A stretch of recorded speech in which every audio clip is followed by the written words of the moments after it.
June 11th, 2024, in council chambers, Sparta Township Municipal Building, 65 Main Street, Sparta, New Jersey. The town council closed executive session, closed at 7. The regular meeting is now open at 7:07 p.m. All council meetings are now live streamed and can be viewed at the following link, www.youtube.com/SpartaTWP/streams.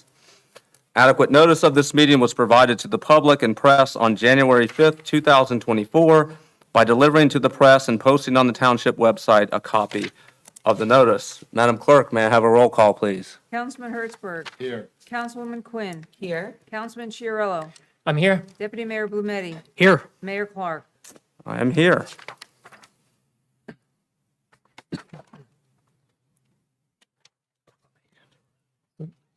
Oh, yes, salute the flag.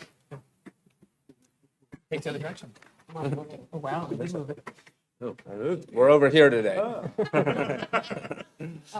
I pledge allegiance to the flag of the United States of America and to the republic for which it stands, one nation, under God, indivisible, with liberty and justice for all.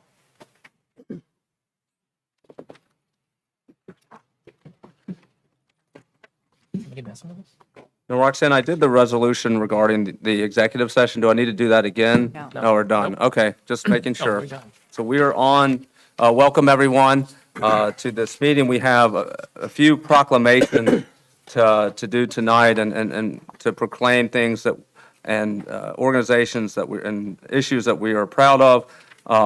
And so I would like to start with the Sparta Unified Basketball Team, and Councilwoman Quinn, who has been a steadfast proponent of recreation and on behalf and support a lot of teams in the township. I would like her to read the proclamation, if you would. So, Councilwoman Quinn. Whereas the community of Sparta has always had a long interest in sports activities and the promotion of sportsmanship, and whereas Sparta High School Unified Basketball Team program, which was started by Coach Jennifer Shook, allows students with special needs to participate in unified sports programs. This brings together not only the special needs students, but other students to serve as partners on the team, coming together to create this unified sports program. Whereas the Sparta Unified Basketball Team competed in the 2024 Hunterdon Warren Sussex Tri-County Pass It Along Unified Basketball Tournament. The tournament was fierce competition with a total of 6 games that needed to be played. The team played exceptionally and finished the tournament in first place. Whereas the dedication, hard work, long hours of practice, mutual support, and commitment of the team, along with the partners and coaches, exemplify the pride and heart of the Sparta Unified Basketball Team. And whereas the recognition and celebration of our championship team serves to bring our community together in honoring our students, partners, and their coaches for a phenomenal basketball season, which ended with an overall record of 19-3-1.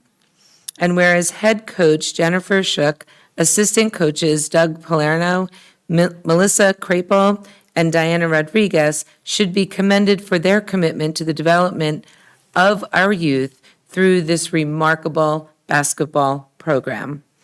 Now, therefore, be it resolved that the Township Council of the Township of Sparta hereby extends their congratulations and best wishes to the Sparta Unified Basketball Team on their amazing and well-deserved victories, and urges all residents to join in extending congratulations to them for their outstanding achievement and a job well done.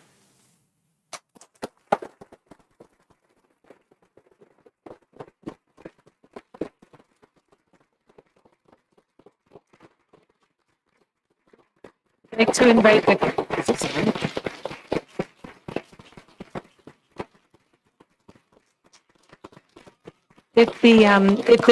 if the coaches and the players could come on up and receive your proclamation. I don't think they're working.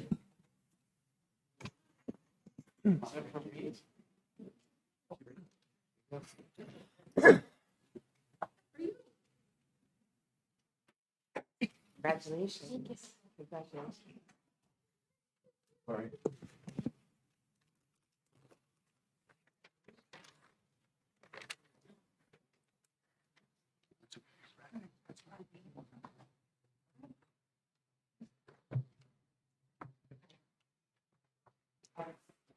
I'll say that. Okay, and also we have an additional coach, Kevin Bradley. So, yeah. Do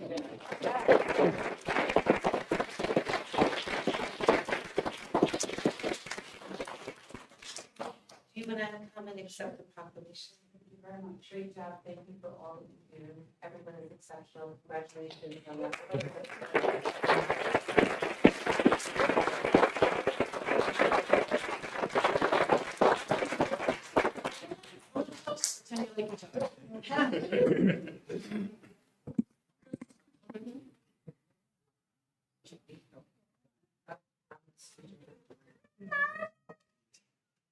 There you go. Oh, yeah, that's better.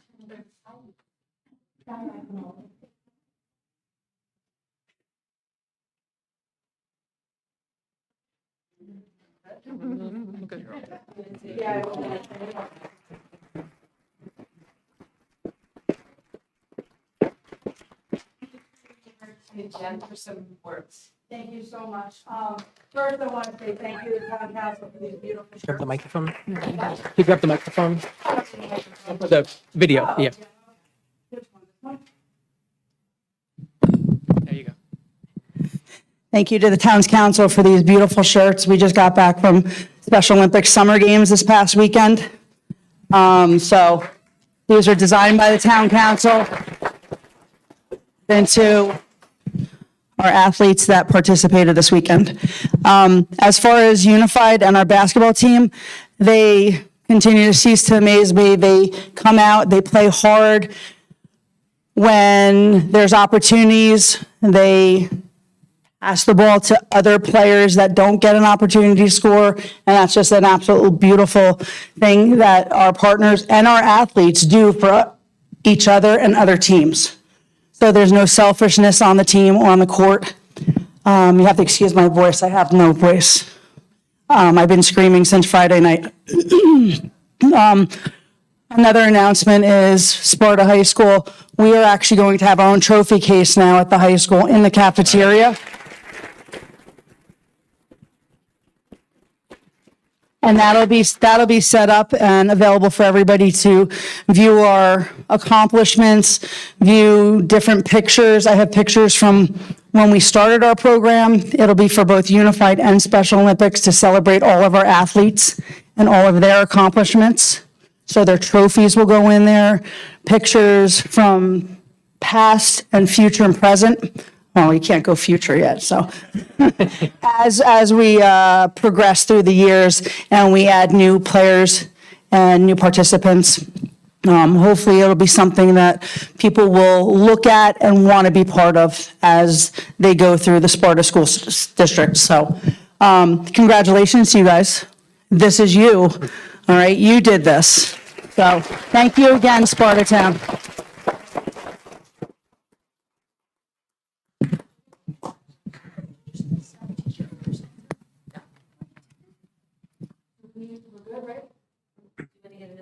We could get another picture. Let's get another picture. Who wants to hold this? We're gonna balance here. There we go.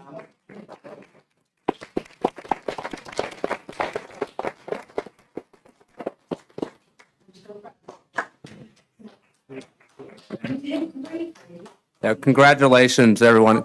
And, Great job, guys. yeah. So I hope everyone is training now.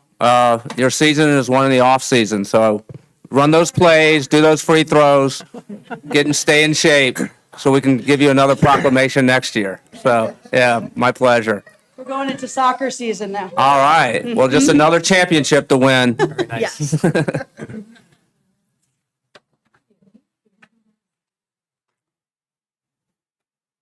Until Dan gets back. Oh, I guess he's supposed to. The next proclamation is one that I've said this for other proclamations. I wish I wouldn't have to give, but we do.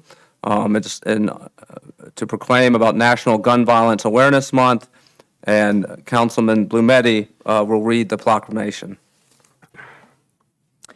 Whereas every day, more than 120 Americans are killed by gun violence, and more than 200 are shot and wounded, with an average of more than 18,000 gun homicides every year. Americans are 26 times more likely to die by gun homicide than people in other high-income countries. And whereas in New Jersey, there are 435 gun deaths every year, with a rate of 4.8 deaths per 100,000 people.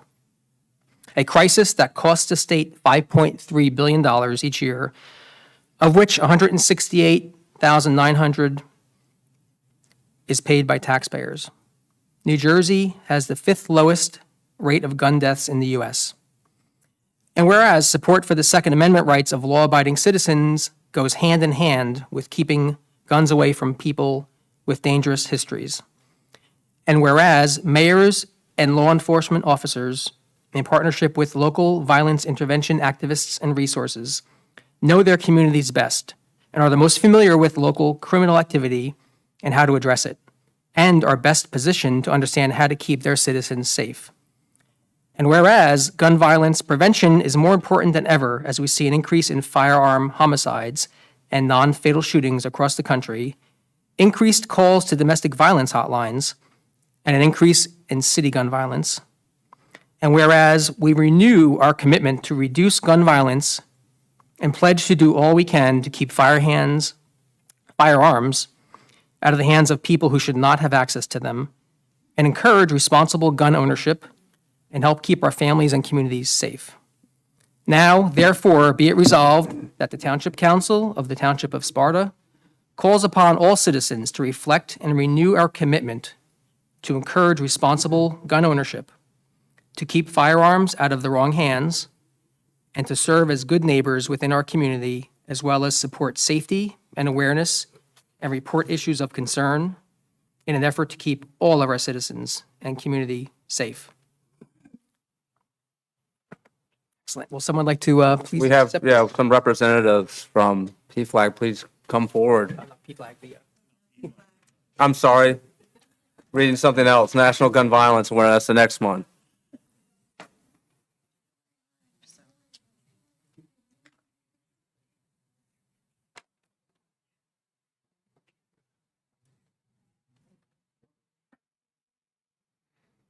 Yes, I did go live. I hit go live.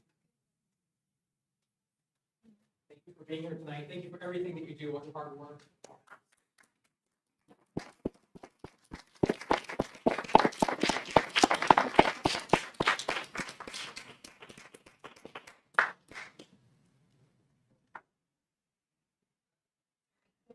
Like to say a few words?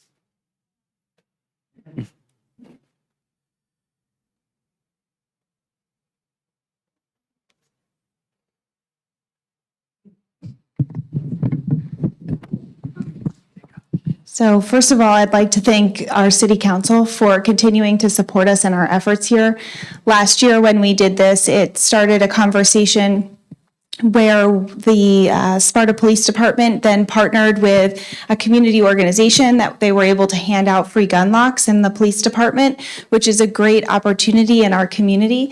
So thank you to the Sparta Police Department for doing that. Thank you for the council.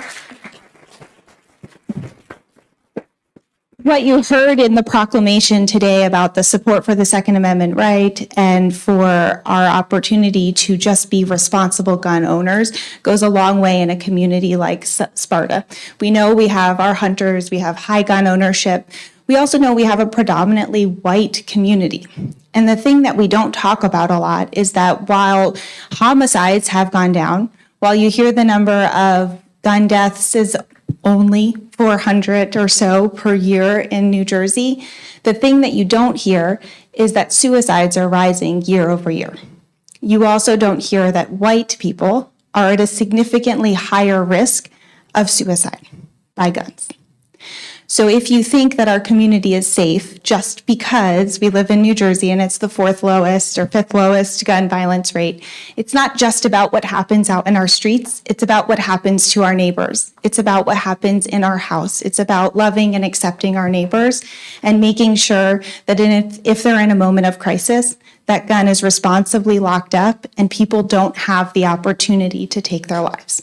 So please come out, volunteer. We spend a lot of our time talking about just a be smart message about responsible gun ownership and simply locking up your gun and what that does. So we look forward to partnering more with our law enforcement partners and being able to get the word out more about the free gun locks and making sure people are taking advantage of that opportunity.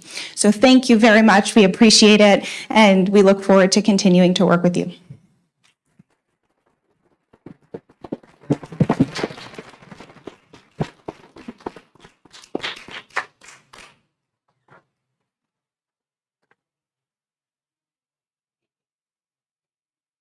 I think there was a post on the Facebook page. Wasn't there a post on the police Facebook Yeah, we page as posted on well? Sparta Police for our With free gun the, locks. the gun locks on Yes, that? we Yes. just Okay. posted it on Friday.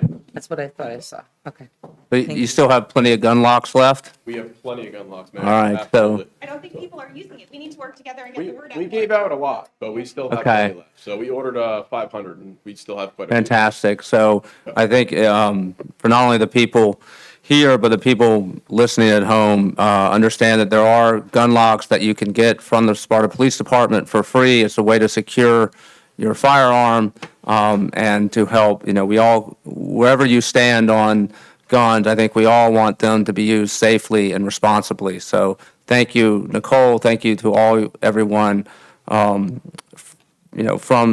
Moms Demand Action and others who are putting this issue of gun violence and gun safety at the forefront. Thank you on behalf of all the communities that you will keep safe by doing so. All right.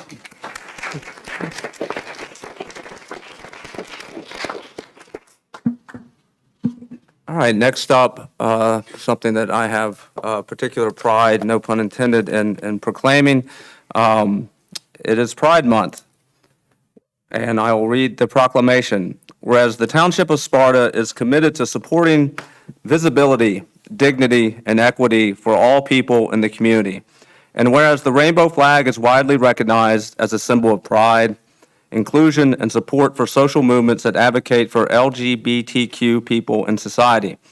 And whereas all human beings are born free and equal in dignity and rights, LGBTQ individuals have had immeasurable impact to the cultural, civic, and economic successes of our country and the struggle for dignity and equality for lesbian, gay, bisexual, transgender people is reflected in the tireless dedication of advocates and allies who strive to forge a more inclusive society. And whereas the Township of Sparta is committed to supporting visibility, dignity, and equality for LGBTQ people in our diverse community. And whereas while society at large increasingly supports LGBTQ equality, it is essential to acknowledge that the need for education and awareness remains vital to end discrimination and prejudice. And whereas this nation was founded on the principle that every individual has infinite dignity and worth, and the Township of Sparta calls upon the people of this municipality to embrace this principle and work to eliminate prejudice everywhere it exists. And whereas celebrating Pride Month influences awareness and provides support and advocacy for Sussex County's LGBTQ community, and is an opportunity to take action and engage in dialogue to strengthen alliances, build acceptance, and advance equal rights. Now therefore be it resolved that the Township Council of the Township of Sparta does hereby proclaim that the month of June as Lesbian, Gay, Bisexual, Transgender, and Queer Pride Month, and encourage all community residents to reflect on ways we can live and work together with a commitment to mutual respect and understanding. So at this point, now's the time for P-Flag to come forward.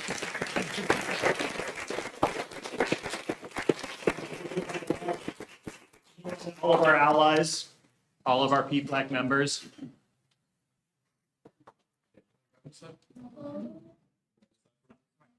Thank you. Are you coming up or, okay.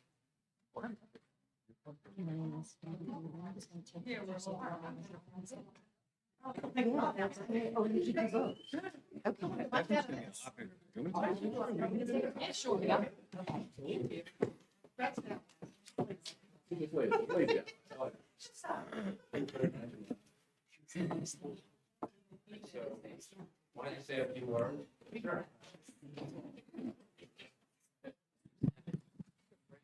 Have it closer together then. So on behalf of our PFLAG Sussex County chapter and all the LGBTQ plus persons and allies in Sussex County, I'd like to thank the members of the Sparta Township Council for this proclamation and recognition. We would also like to personally thank Chief McCarrick and the Sparta Police for their dedication to the safety and welfare of all members of Sparta Township. Thank you.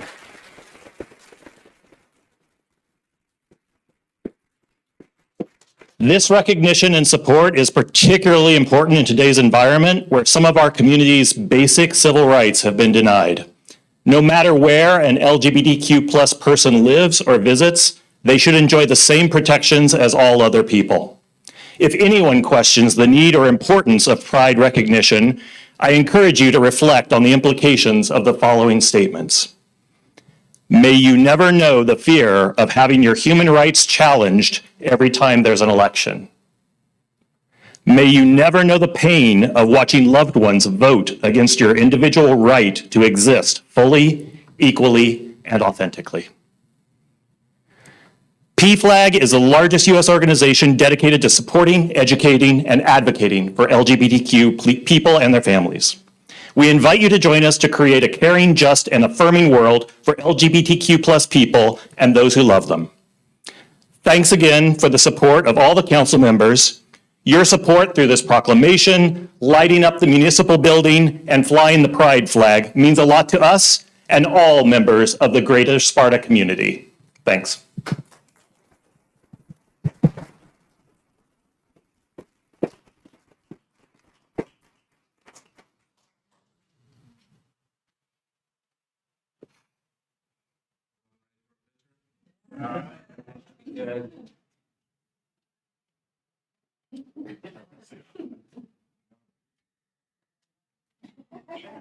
Oh, I don't want to.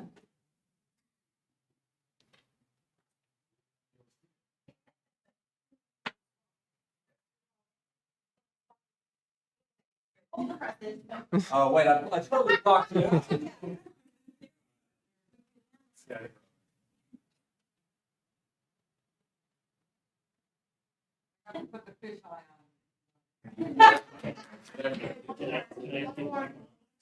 Okay, sorry.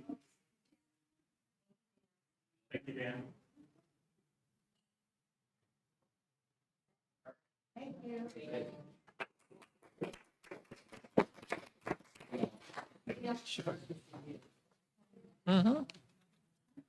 Yeah.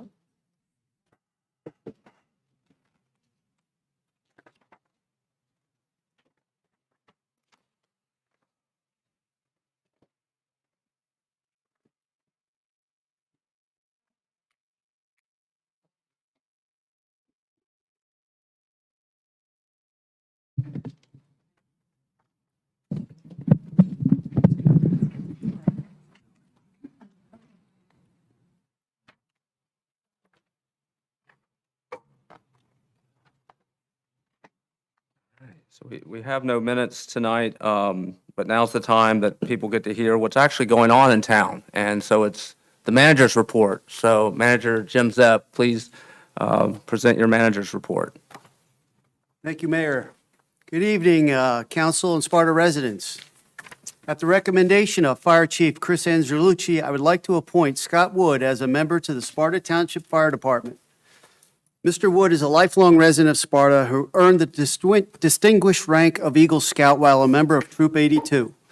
Mr. Wood now desires to continue his service to the community by joining the ranks of the fire department as a probationary member.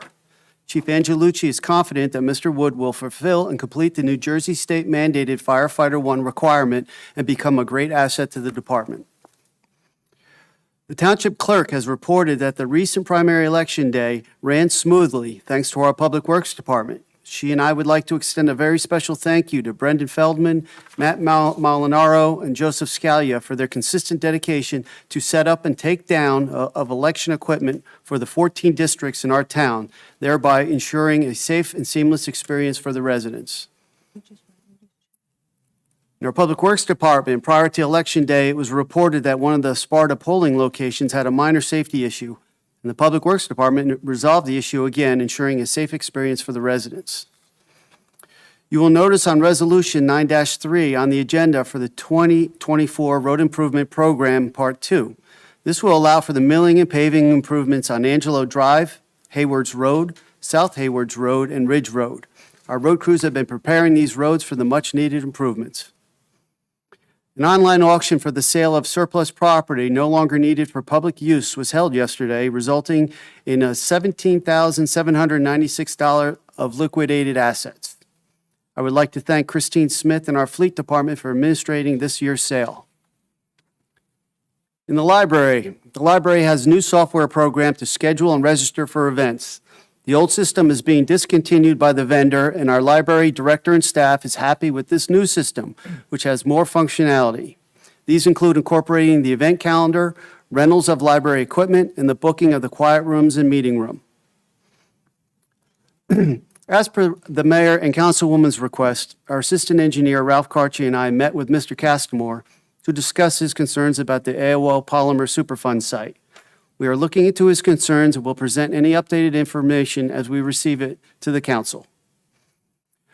Police Chief McCarrick is not able to attend tonight's meeting. However, he has left me the following report to read. Lead Day 2024. On Thursday, June 6th, the police department hosted its annual Lead Day. They welcomed 550 students from Helen Morgan, Pope John Middle School, and Sparta Middle School, all proud graduates of our LEAD program. LEAD stands for Law Enforcement Against Drugs. The students enjoyed a fun-filled day with various activities and exciting demonstrations. Highlights include special appearances from the New Jersey State Police Marine Unit, New Jersey State Police Bomb Squad, the New Jersey State Police Teams Unit, and the New Jersey State Police Aviation, who amazed everyone by landing their helicopter on the field. Our friends from Maywood K-9 Unit and Sussex County Sheriff's Office gave an impressive K-9 demonstration, and the Netcom Police Department's motorcycle unit wowed the kids with their skills. Thank you to the U.S. Air Force Color Guard for opening the event with the national anthem.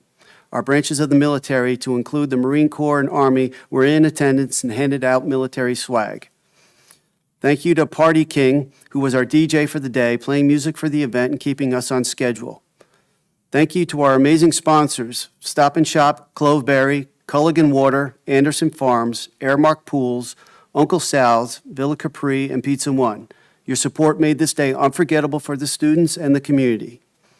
Thank you to the Sparta Fire Department, Sparta Ambulance Squad, DPW, and our Parks and Recreation Department for their attendance and well-needed assistance, making this a great day for everyone. Thank you to all the teachers, administrative staff from the schools, parent volunteers, and all officers who were involved. Most importantly, the students who were in attendance. This concludes my report. Thank you, Mayor, Council, and Sparta residents. Thank you. May I have a motion to accept the manager's report? I'll make a motion that we accept the manager's report. May I have a second, please? I will second it. All in favor, say aye. Aye. Manager's report is approved, and Manager Zepp, please send our thank you to Mr. Wood for his contribution and to volunteering. I know that fire departments around the state and all around are looking for good men and women to join, and it's not easy sometimes. And so for him to step up and do that is much appreciated by us, and I know it's appreciated by the entire Sparta community. So thank you. Agreed. Yep. All right. We are now at the first public comment period, and this public comment period is confined to items that are not on the agenda. So if you would like to speak, first take a look at the agenda. If it's something you want to talk about that's on the agenda, now's not the time. Now's the time to talk about something that you don't see on the agenda. And please pay attention to our 5-minute limit.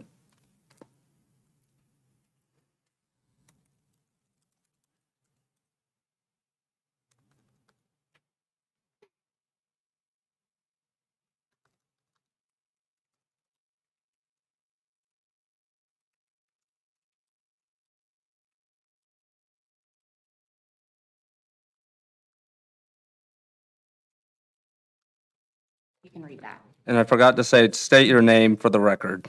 too. Sure. And, Hello. I am Patty Rivas, Sparta, New Jersey. I'm here tonight to address a personal issue that has been made public by Councilman Hertzberg. Our children are in the same third grade class, and last Friday, parents were invited to Mohawk Avenue to walk through their living museum, a project in which students chose a person who they admire and respect to personify and profile. Parents went around the room to look at everybody's posters and ask questions.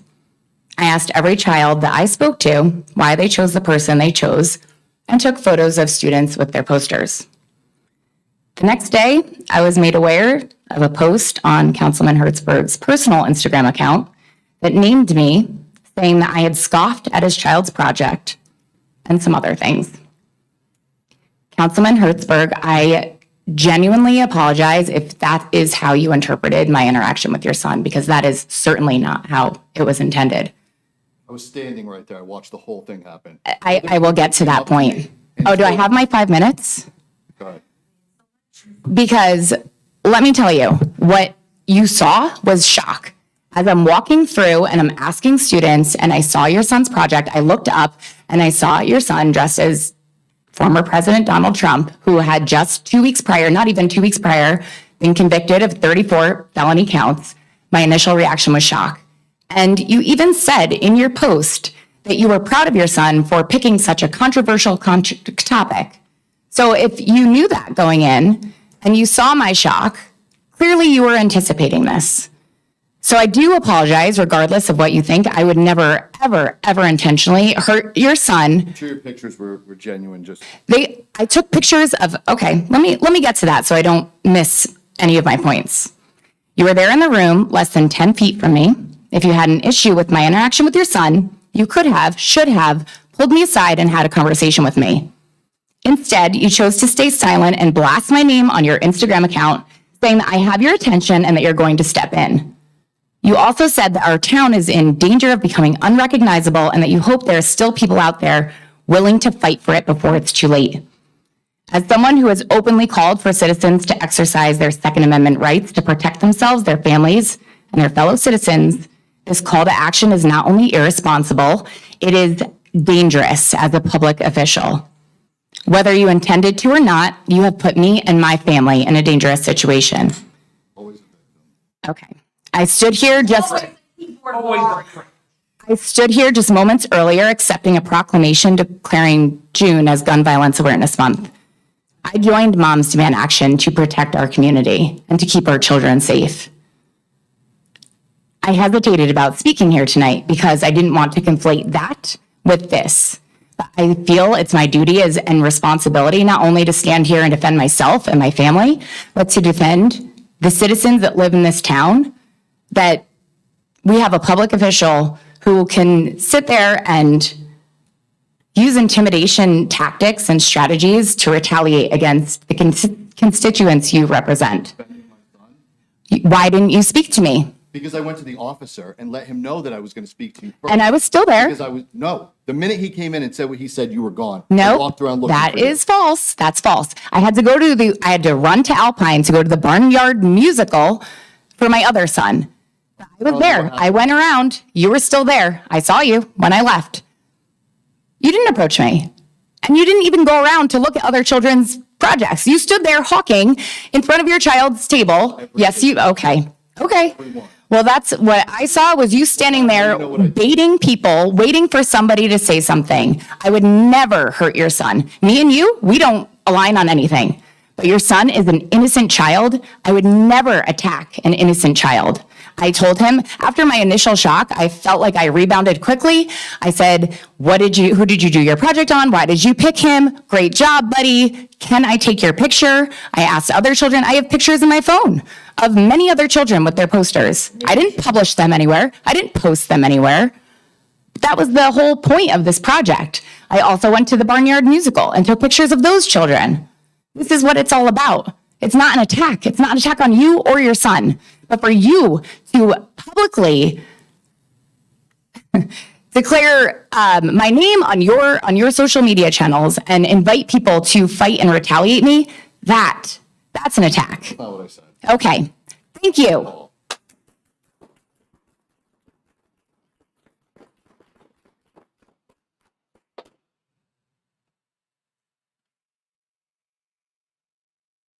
Anyone else?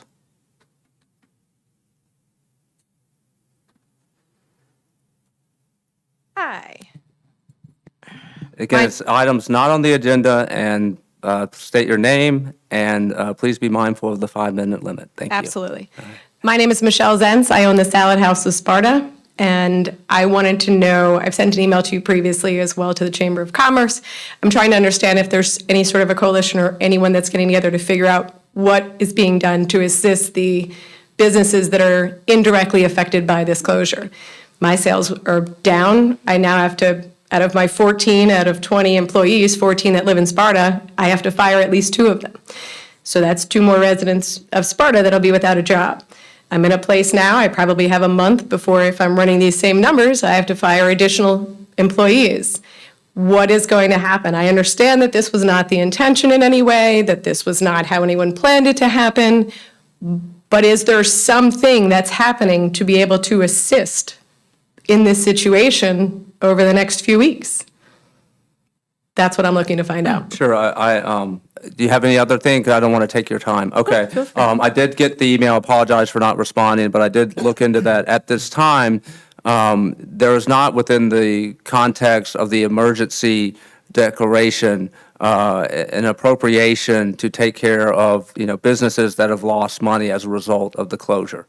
Now, that issue, however, I am participating. There's now weekly calls with members of the DOT, other state and local leaders, and that's an issue that I will bring up in that forum. I don't know the legal whether they can, under a declaration of emergency, whether you would be entitled for affected businesses. Again, part of it is this, again, the bridge is out in Jefferson, so they have the most direct impact. That's why they've had the most interaction with the DOT. And because then, you could think about how far does this plume go, right? I mean, and so there are issues around that, but I will endeavor to get you a very straight answer. It may not be an answer that you like. It may be someone tell you that you should look at business interruption insurance, something like that. I know that's not satisfying to you, but I will raise that, and I'll either communicate with you directly or, but I have asked township officials, and at this point, my understanding is that that is not within the ambit of the emergency declaration to take care of, lost business revenue. So whether it can be or not, I will find out. Thank you very much. Sure. I appreciate it. I can add to that a little bit too. And I'm sorry, I apologize, I didn't catch your name. But you can find my name on my email address. And if you send me an email, I can share you contacts of the New Jersey Economic Development Authority. Sure. I believe they might have programs that may be able to assist. I can't promise that, but I think it's worth a phone call. Always. So if you send me an email, you can get my email address from the township website, and I will get you that information. Wonderful. Thank you. Thank you. And I'm sorry that you're experiencing that.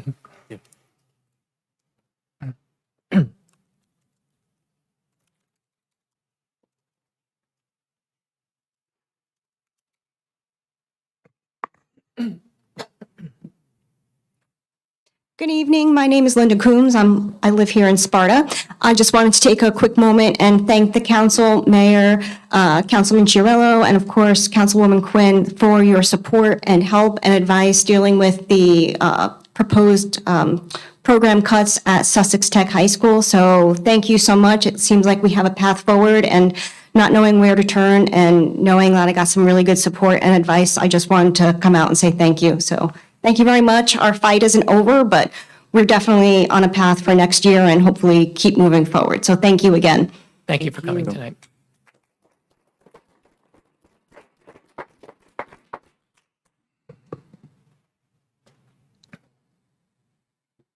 Before we move on to the next, I will say, and I'm saying this as much to myself than to anyone, which is I understand the sensitivity around our children. As a parent, I understand that my reaction to things that may happen to my kids, I'm extra sensitive about. And I've been known to, if a car comes too close to my kid in the crosswalk, I've been known to throw things at that car. I've been known to yell at young men who leer at my daughters. So I get that. But I also understand that we as council people have a higher threshold of what we can say and do. And I am a guilty offender myself. I've had people that I've interacted with on social media who take offense to what I've said to them, and I'm not here to defend that. But I think we have to be mindful that we as council people are in a different position than our citizens. We're perceived as such. We have access to power and authority that our other citizens don't have. And so when we use inflammatory words like fight and unrecognizable, that can cause concern. We are getting ready to enter into an election season. The rhetoric's going to be very, very high. And so I hope everyone will try to dial it down a little bit. And I think we could do better as a community to come together and to find out more, to understand rather than be understood. And I've tried to practice this in my own life. And I can tell you what I have done is I've tried to reach out to people who we don't see eye to eye on the political spectrum. And I will tell you, I spent 2 hours at the tobacco place one time, and I let them quiz me about what my politics are. It felt like I was an alien that they had never encountered, but we enjoyed it. We actually enjoyed it, and we came away from that discussion with a mutual respect and understanding. We may not agree on every single policy, but I gave them the opportunity. I was an open book and asked them. So instead of retreating to our camps and fighting each other, I hope in the next few months we try to understand each other. And if we do, I think we won't have the bickering and back and forth. We may not agree, and let's have the vigorous policy debates. But let's not try to instoke fear and anger in our citizenry the best we can. So with that speech over, I will move on. Yeah, no, I've got something to say now because I'm a person first and a father first. This job means nothing to me over that. So don't ever tell me that I can't speak my mind when I need to, especially in defense of my child, because there is nothing. I just told you. I just told you. What? Made up a story as to why you didn't speak to her. Were you there? I'm sorry. Then you should shut your mouth. Why do you think the officer came in and made the statement that you shouldn't be taking pictures of other people's children? Because I told him I was going to come talk to you. So he came in to stop me. That's why I didn't speak to you. I'm telling you, okay.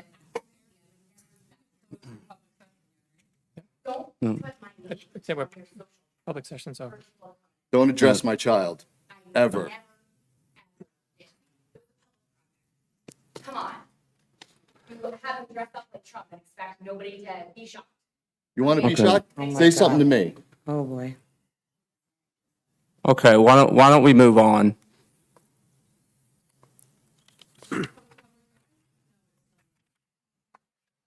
If you have a public comment, no, I haven't closed it yet. If you're ready to have a public comment, and just remember to state your name. Yes, Michelle Van Allen. I live in Hardison Township. I came out tonight to support Moms Demand Action. I'm part of that group. I'm very proud of what they do. I'm very proud of Patty for her role in all of this and what she does for your community, my community too. It's not just Sparta, it's Sussex County that our group represents. That's the main reason why I came out tonight. And I thank you for your resolutions, proclamations that you made in honor of the sports group, LGBTQ, and the Moms Demand. What I didn't expect was a sitting council member who, through his body language that I can see the whole night here, not applauding for most of the people that got the awards or the proclamations, and his addressing a person who was trying to speak with her 5 minutes, giving his feedback, negative feedback, pushing back against someone who had a right, as the First Amendment, to speak her mind. Whether he agreed with her or not, I thought the role as council members were to sit and listen to the people and leave it at that, not to push back, make them feel badly, stand your ground. I'm sure, like Patty said, that you could not be surprised that what your child used as his presentation in 3rd grade, I'm not sure he knows a lot about politics unless he sits and watches Fox News with Dad all night. Maybe he does. Maybe he is informed. You smile all you want, Mr. Hertzberg, but here's what I'm saying. The words indoctrination have probably come out of your mouth about LGBTQ people and other people that you think. You don't know me. You don't need to speak to me right now. I'm addressing the council and you as a citizen. I don't know you, but I do know Patty, and I do know a lot of people in this town that care about their children and what goes on in this town. And for you to have your child represent the past President 45, that's up to you. However, don't be surprised and shocked when people are not realizing that a 3rd grader would not have the wherewithal to stand up, dress like him, bring up what he did, and that's somebody that he admires. I don't know what he would admire. Maybe you have given him all of the finer points of Donald Trump and what he's done over his 77 years to people and to this country. However, that's your right, and you can vote however you want and do what you want, but don't push back against a mom who did the same thing to all the other families, asked questions, why did you write about this person, and express her interest. I'm sure that your story different than hers, but I trust her integrity. I have heard way too many things about this council, your part in it, and you as county commissioner as well. So if this isn't something that is for you because you just said this job means nothing to you over your children, maybe the job doesn't mean enough to you to let a citizen speak her mind and share. And I want to thank everyone else for hearing, and I appreciate it.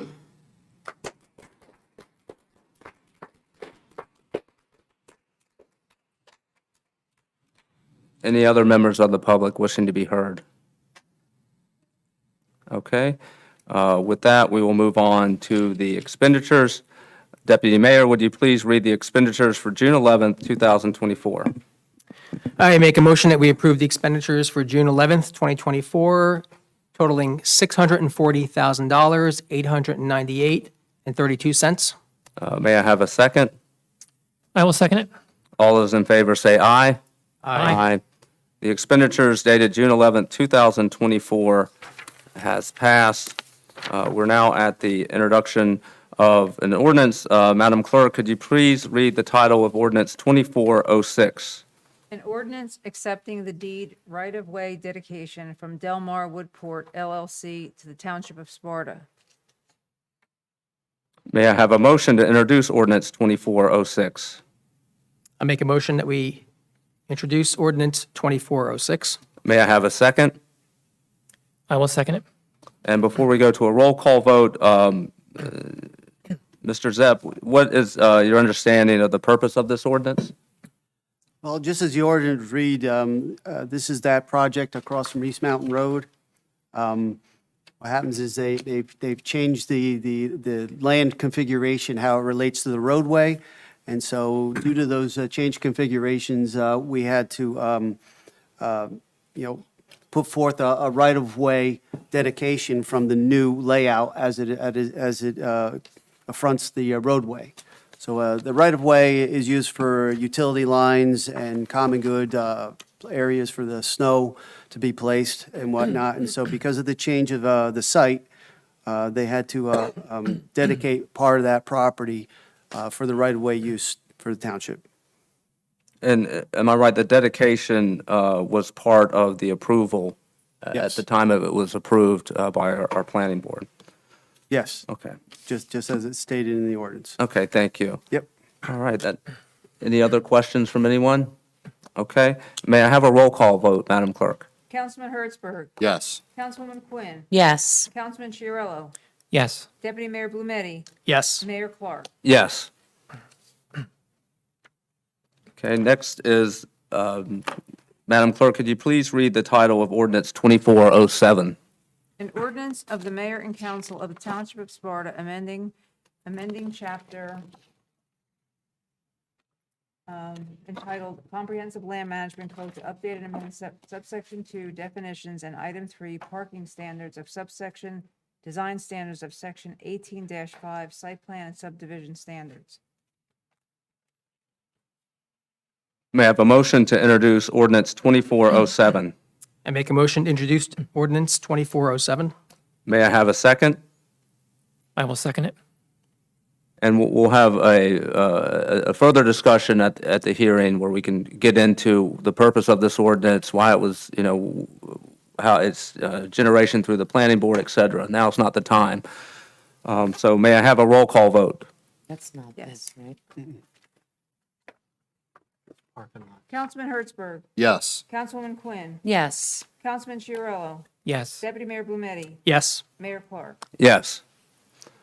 2407 is now introduced. We have no hearings for the ordinance. We are now at the second public comment period, and this is limited to resolutions. And so if you're following along on the agenda, under number 9 are the resolutions. So if you have a public comment that you'd like to make about the resolutions, please do so. But also keep in mind that we are having a public hearing with respect to the budget. So you may want to reserve your time related to that.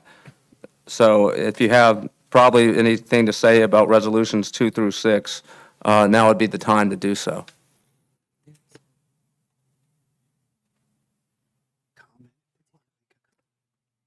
Okay, seeing no one, we will move on. I would like to make a motion, I'm going to probably carve out most of these motions as for a separate vote. But may I have a motion, we'll first do with Resolution 1. May I have a motion to approve Resolution 9-1? I move that we approve Resolution 9-1, the adoption of the 2024 municipal budget. And may I have a second? I will second. Mr. Mayor, Yes. as a point of business, there is no hearing for this. If you want residents to be able to converse on this, my understanding is that you would need to carve this out and have people talk. You mentioned before that there's a hearing on the budget, but this budget is going through under a resolution. The hearings are for ordinances, Yes, and now would not be, resolutions. so I think now would be a time for public comment if there is any. Okay, yeah, I have in my agenda so now would be the time for public comment on the budget. On the budget.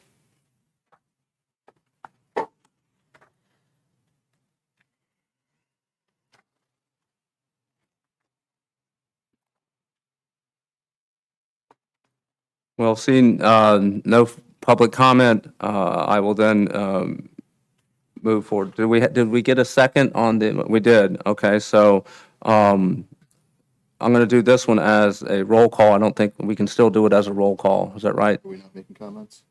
I thought, are If we you going want to to throw make it back to comments? the dais. Yeah, go ahead. It's, so you have a second, right? Yeah, we have a second. Okay, so now we can discuss Go it for before. it. Yep. Okay. So my question is, can you just please clarify for everybody, this is an amended budget? So the percentages, as I understand them, for 2024, just so everyone knows, Many times we have this conversation where we say, hey, how much of the budget do you think actually comes to Sparta Township? And most people will say to me, oh, 70%, 50%. So here are the actual facts, and keep me honest. So the actual facts of that are that for every $1 we collect, 2 cents goes to the library, 17 cents comes to us, your police department, your roads, all of that, 17 cents. 18 cents goes to the county. So yes, the county gets more than we do here. And 63% goes to the school. So I just want to be clear when we are bringing this forward as to the breakdown. It's pretty similar to what it has been in the past, but I think it's very important to take a moment and just explain to everybody what the breakdown is of every dollar that you are giving for your taxes. So I wanted to just make sure that we took that time. And just to clarify for everybody, can you just tell everyone what the so we don't have to talk about the amended one to the other because everybody had that, but just the end result. How much is it going up? And what's our current status, just so everyone is aware? Basically, the municipal increase, we're going up $695,000 this year. Sam, could you use the mic, please? Sorry. We're going up a total of $695,000 this year on the municipal purpose of the tax. A lot of that has to do with the inflation cost. I mean, I started talking about the inflation back in the fall. Obviously, everybody knows what the difference is when you're going grocery shopping from this year to last year. I mean, me and my wife, basically, we would go and spend $150 a week to buy groceries. We're paying almost $250 a week now. So a lot of that cost is in there. And basically, that brought up most of the difference in budget. We have maintained basically a flat tax rate on the municipal purpose of the tax over the last 10-year period. A lot of that was due to the fact of the building of a ShopRite and North Village. So we floated along for a good 8 to 9 years on the extra tax revenue coming in from those projects. Unfortunately, that has sort of weaned away over the years, and the inflation has eaten into that total. So, it was time to actually increase the amount that we have to pay in. So we had a pretty good ride on what we did. I mean, basically, in that 9 to 10-year period, we invested the money pretty wisely. We've done really good things over the last 10 years as far as the improvement of our roads. We tried to had road improvements that were all paid for in cash, to usually about 10 miles of road a year that was resurfaced.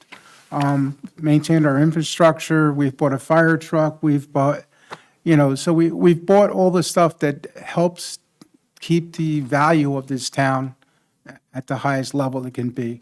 And, we make sure that, again, we have equipment for the road guys and the water guys to work with where they can do their job safely and not worried about being injured. So, like I say, it was just with the inflation this year, we had to put the rate up. Thank you. What is the rate? Basically, the rate we're going up is 2.2 cents.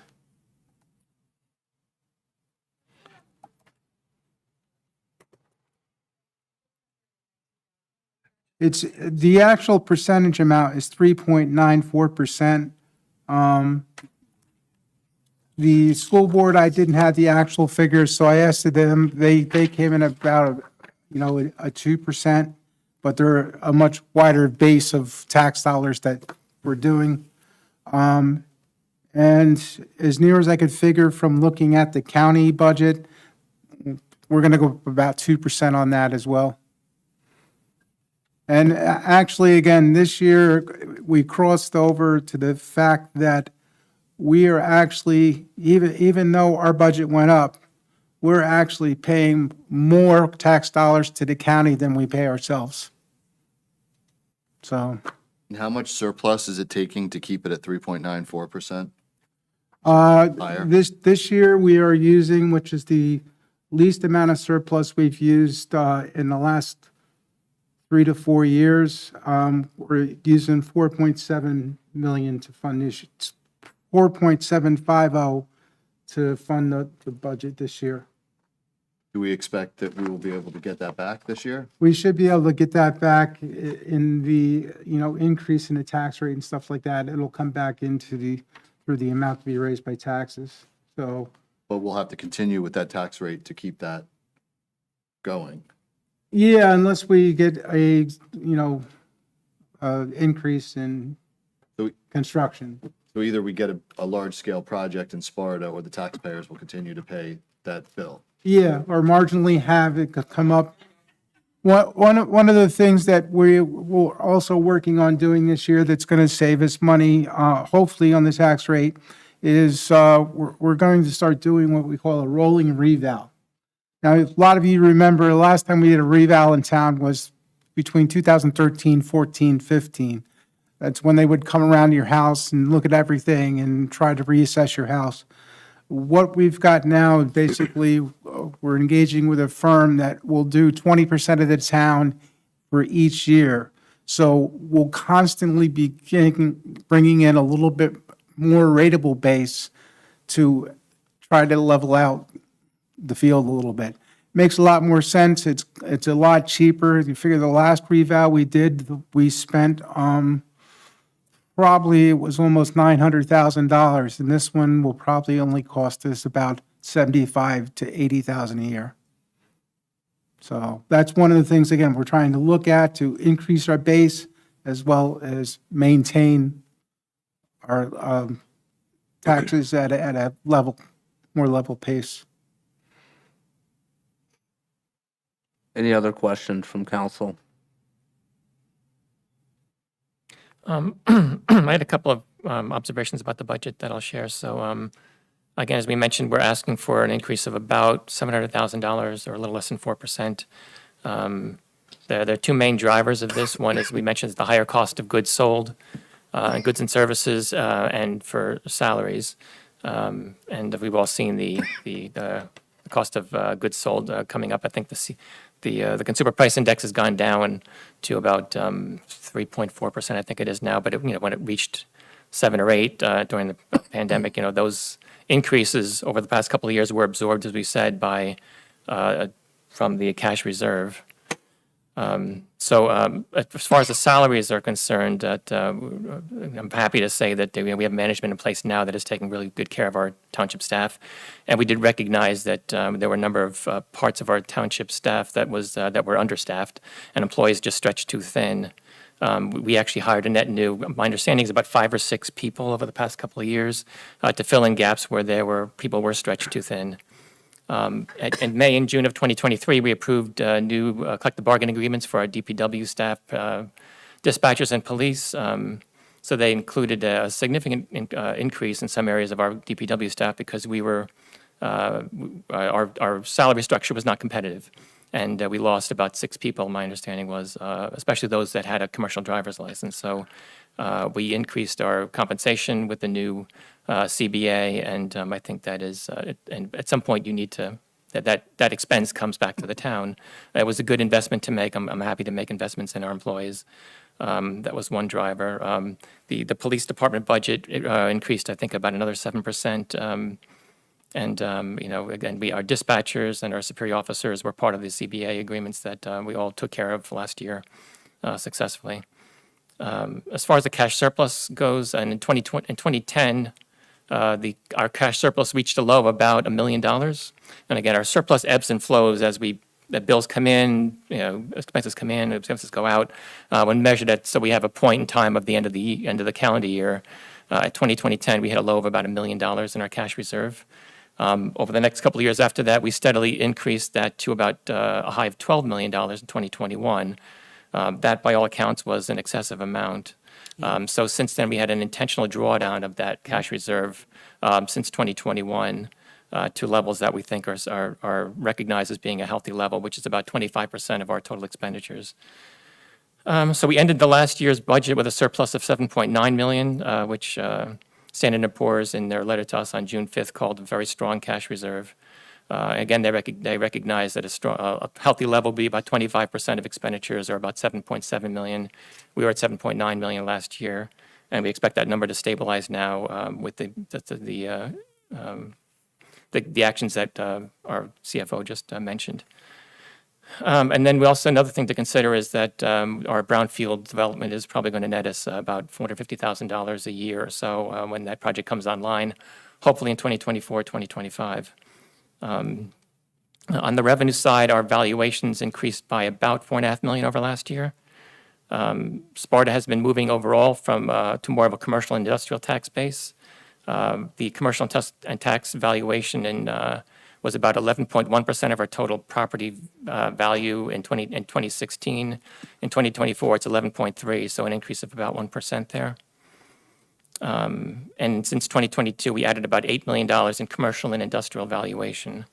But I think the concern that I had with the land valuations is in 2020, we reached a total value of all vacant land of $63,641,000.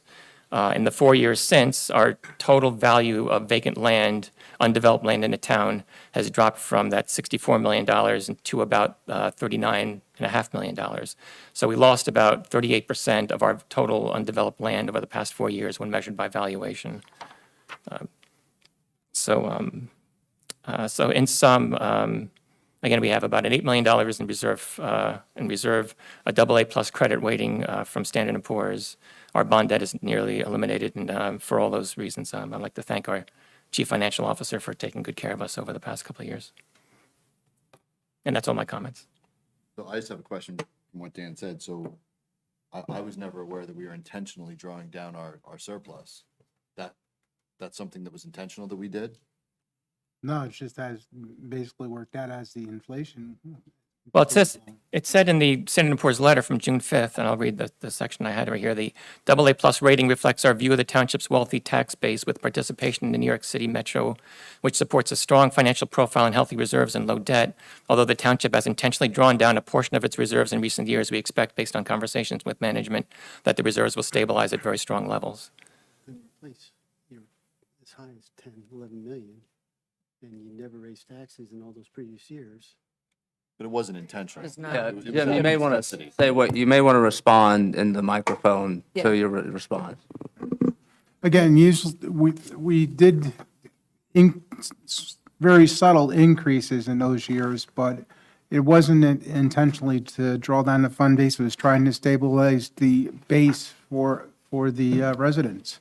I mean, again, you had a pretty good ride for 10 years to basically not be able to pay maybe a quarter or 75%, 75 cents more on your taxes each year. I mean, it was very, very stable, so. I mean, and then the other drawback would be if we were sitting here with, $20-25 million sitting in surplus, a lot of people wouldn't like that either. So, again, this has been, we have done the strongest budgets I think we could do to keep the town running over the last 10 years, 15 years, whatever.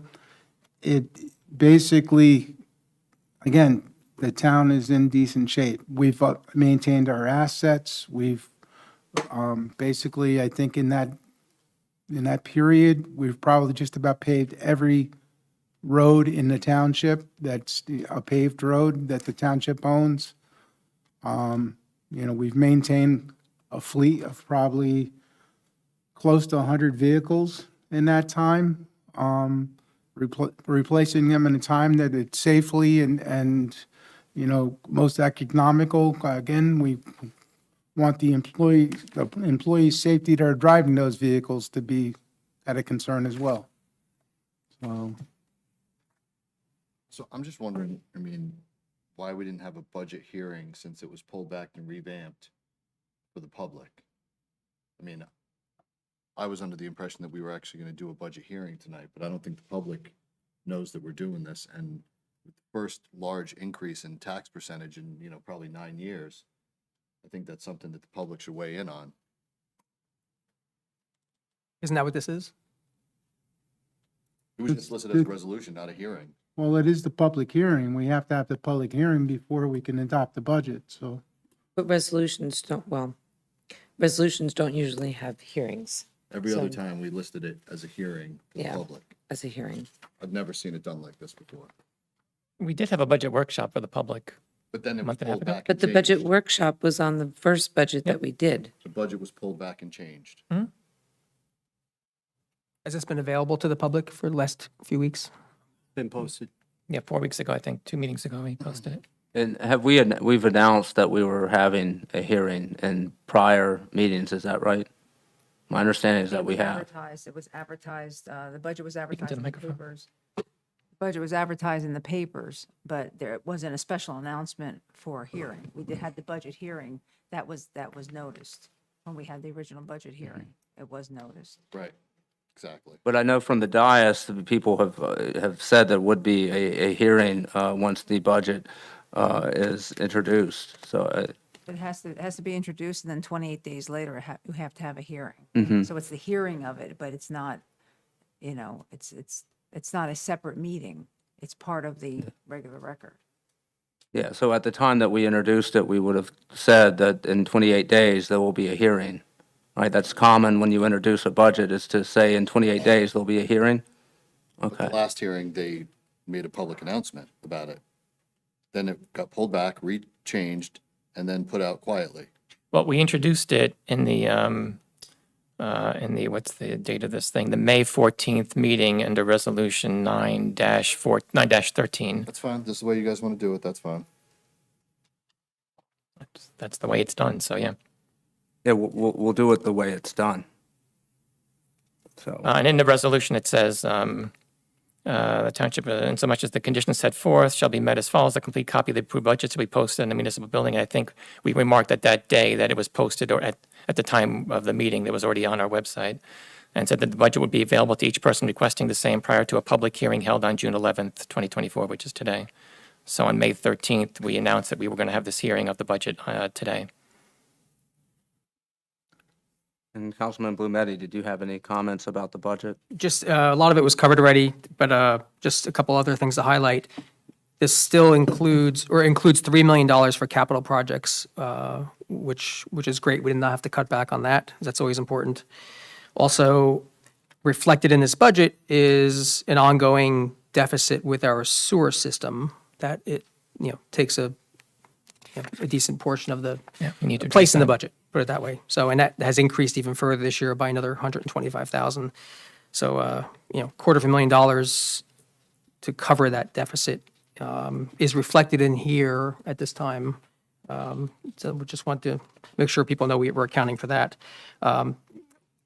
Also, I don't want to repeat what Councilman Chiarello said, but from the Standard & Poor's rating report that came out on June 5th, they called out the township's very strong economy, noted the local housing market remains very strong, and called out Sparta's very strong budgetary flexibility and liquidity positions.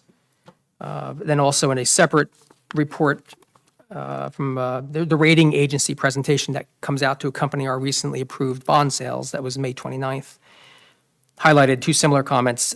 Township maintains a sizable tax base with very strong market value per capita, and it noted that the commercial properties have grown 14% since 2019. That's all my comments for now. And just a question, Sam, as a source of revenue for the township, what is the largest source by category? Is it residential? Is it farm? Is it commercial? Is it industrial? You don't have to give me precise numbers, but Residential. Residential is the largest base by far. I mean, we have maybe about 10% of the total base is probably industrial. But by far, we're probably 75% is residential, just as a number off the top of my head, but. I can give you some numbers here that I have. The total base is about $3.1 billion of tax base, of which about 2.6 or 2.7 are residential. 0.7 billion, not Billion, percent. yes. Okay, not Yeah. percent, but billion. Yeah, billion, sorry. So it comports with what you were saying. And again, the commercial industrial together are now about 11.4% of our total valuation base. And if I remember reading that the valuations, the ratables have trended upwards. They've increased every single year over the past 8 years. Yeah, and we have very little exempt property in town. Exempt property would be your houses of worship, cemeteries and stuff like that. Yeah, and you're talking like maybe less than 0.5%. And Sam, what's the relationship between a drawdown of surplus and taxes? Do they work in sort of opposite ways? That if sometimes if you decide not to raise taxes, you will then draw down on your surplus? Basically, the whole calculation of the amount of surplus ties into the amount of your tax rate. We are very blessed with a decent tax collection rate in this town. We are 98% plus most of the time in our collection rate, which is phenomenal. We've got a great staff in the collection department, and they do their job very well.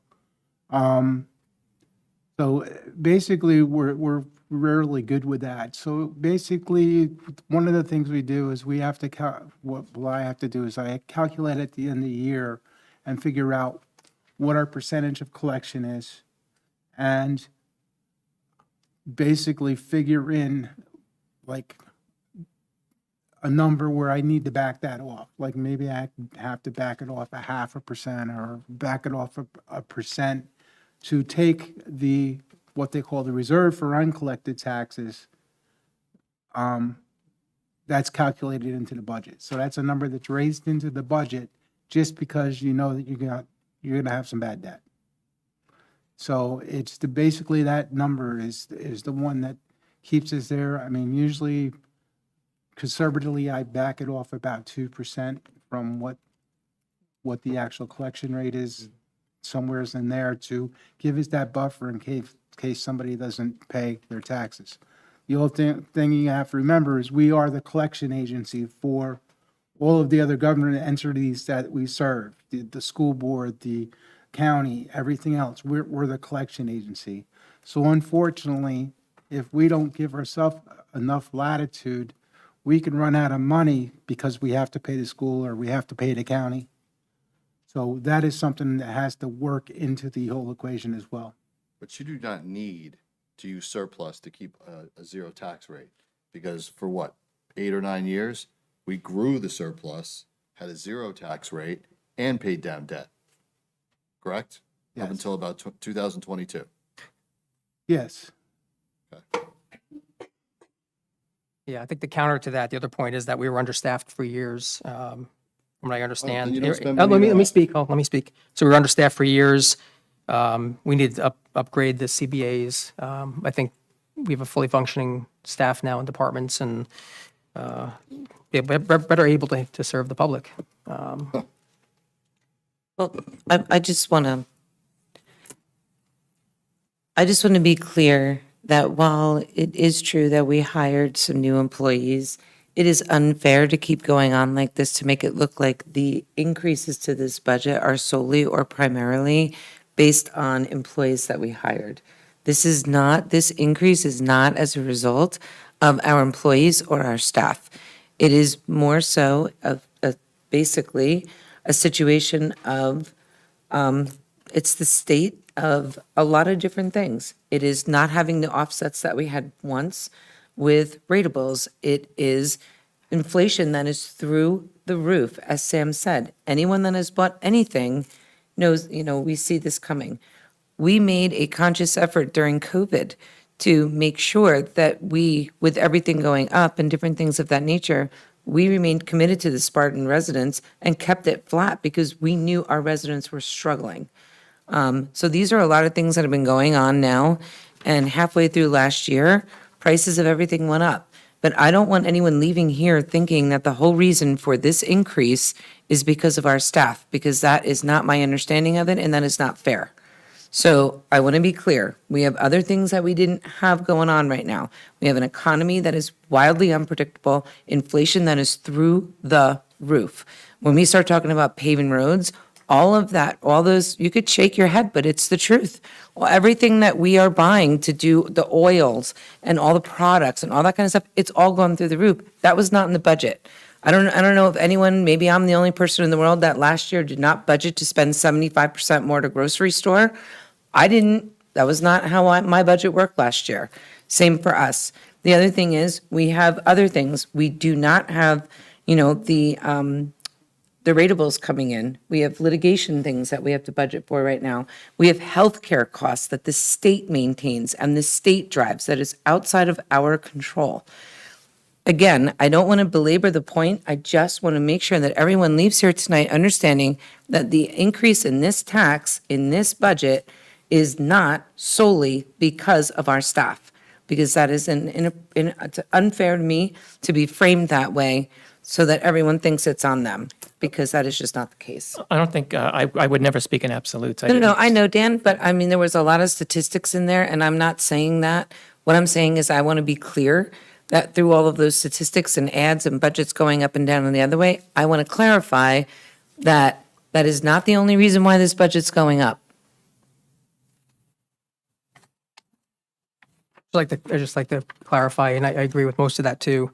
The one thing I do want to have a different opinion on, I think it's fact-based though, is that the property valuations and the ratables are not decreasing. They're actually increasing every year for the last 8 years. And the portion of the total that belongs to commercial and industrial uses has actually gone up 12% over the last 8 years. So I think that's just one clarification. It is not. And our net valuation did We increase can about agree to 4.5 disagree million on from that. last year. If you talk to any business owner right now, they will tell you that we have not seen. There's also there's a big difference between the types of businesses that you're getting in here that make a mark in it for our residents. There's a big difference in the smaller businesses and some of the different operations that we have going on. So it's great to say, yes, we've grown here, but to help the residents, it needs to be a certain type of rateable that's coming in here. And I think it's just, again, I want everyone to leave here with a solid understanding that there's a lot of different things that contribute to what we're seeing here. And we need to be mindful of all of them.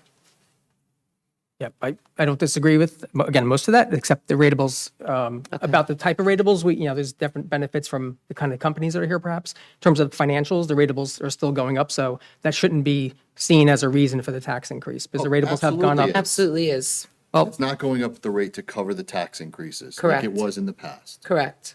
It's gone up every year for 8 years. It is not going up to keep in We in rode line. North Village for 9 years. Yes.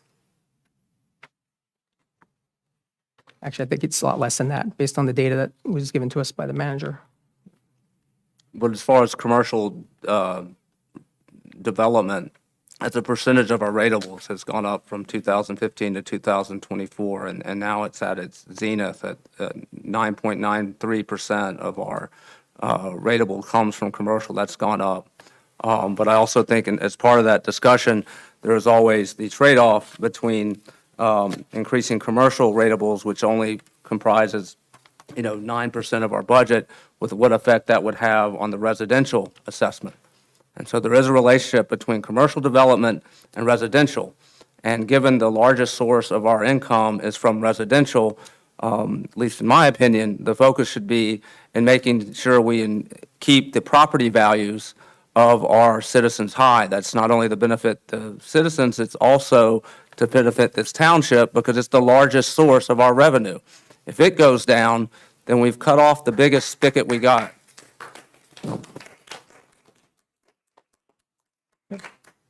Also want to come back to, again, as I pointed out, in the last 4 years, we lost 40% of the our total undeveloped land over the past 4 years by valuation. Again, from going from about 64 million to about 39 million. So it's, while that's still a source of extra revenue, it's finite. We're not going to be able to dig our way out of it for very much longer at that same pace. All right, with that, if anyone else has any other comments, we will go, why don't we do this one as a roll call vote, even though it's as a resolution? Councilman Hertzberg, No. Councilwoman Quinn, I'm going to abstain for a minute. I have another question. Is that commercial? Yes. It is. Yeah, and we collect policemen from. I think for the benefit, and this is a public session, so I think having off-the-record conversations is probably not appropriate, so why don't Sorry, we? Mayor. Yeah, so why don't we, we do have a motion on the floor, but if, you know, if I have to pull it back so you can get your question asked before we go to vote, I'm happy to do that. I don't want to. It's fine. In the interest of full disclosure, I wanted to ask if the quarry operation that we have going on now is considered in the umbrella that you guys are talking about as commercial. My understanding is we make about $700,000 a year from there. I'd say that's a little bit more than taxpayers pay on their home. So just to put everything into full light that everyone can understand, we're using a lot of terms up here, but I just, again, want to make sure. They don't care, Chris. Sorry. You could sit here and make fun of it, but what I'm telling you is, I'm belittling who? Yeah, I think. I'm hey, belittling. Listen, Well, then you should understand this. Why are you laughing? Thank I'm you. sorry. Yeah, I'm let's sorry, please. try Not to. nonsense. There's a public comment period at the end of the meeting. You asked me to be transparent, so I was. You're judging me. You're laughing at me. You're acting like you guys want to be trusted and respected and all this kind of stuff. But for us, not so much. You asked me what I was asking. I just clarified what I was asking. And as a result of me clarifying a valid question, I have to deal with the peanut gallery over here who can't control themselves like adults. Okay? I'm entitled to ask questions and I'm entitled to make statements, and you can make faces and have a fit and everything else, but please conduct yourself like adults. This is important stuff. Yeah. Just to clarify with the quarry, I don't believe we collect taxes on it because the township owns the property. I think It's that leases. $700,000 is tipping fees. Their fees. Tipping fees that we Correct. collected, so And it's a not lot, tax it's revenue, yeah. $700,000. It's about $700,000 bucks, yeah. Significant. Okay. I just want to clarify. Councilwoman Quinn, This has been approved by the state and reviewed by the auditor. Yes, by the auditor. We're self-examination this year. And no other capital projects can happen until such time as this is adopted. Correct. Correct. We're still on abbreviated budget. Yes. And I'll say my objection isn't to the work that they've done with the budget. It's to the fact that it was put on the agenda the way it was. And while I agree with that, I'm going to say yes because I understand that I also don't necessarily agree with how we got here, but we are here now. And we have some serious projects that need to be done. I don't think we can belabor it anymore. Councilman Chiarello, Yes. Deputy Mayor Blumetti, Yes. Mayor Clark. Yes.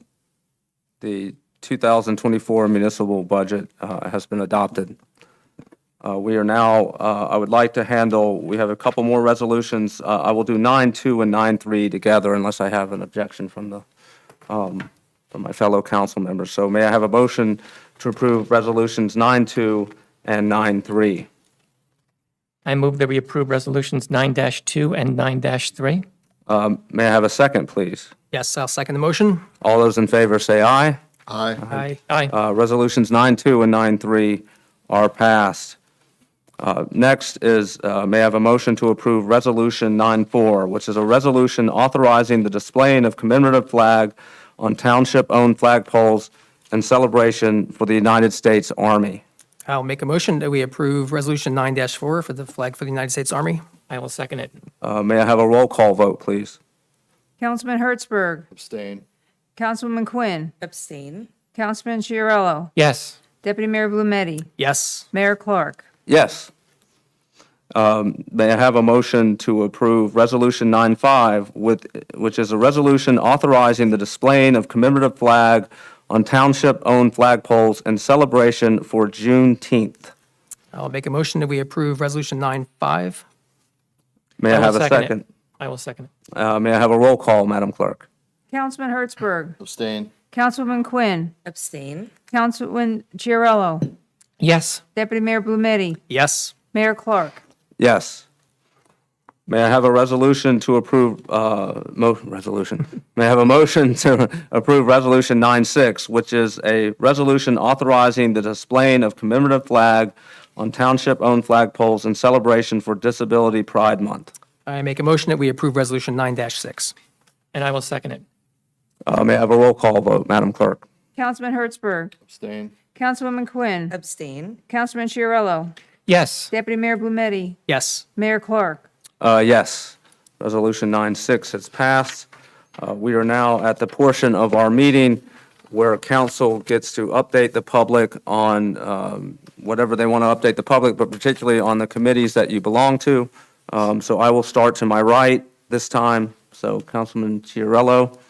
Yeah, I have only one update for the Environmental Commission, just briefly, that the commission submitted its annual report summarizing the activity for the year. I believe the mayor and manager have received that. I don't feel a need to read it, but I guess I could at the next meeting. I'm not prepared to right now, but I can click around and do it. But in any case, the annual report submitted.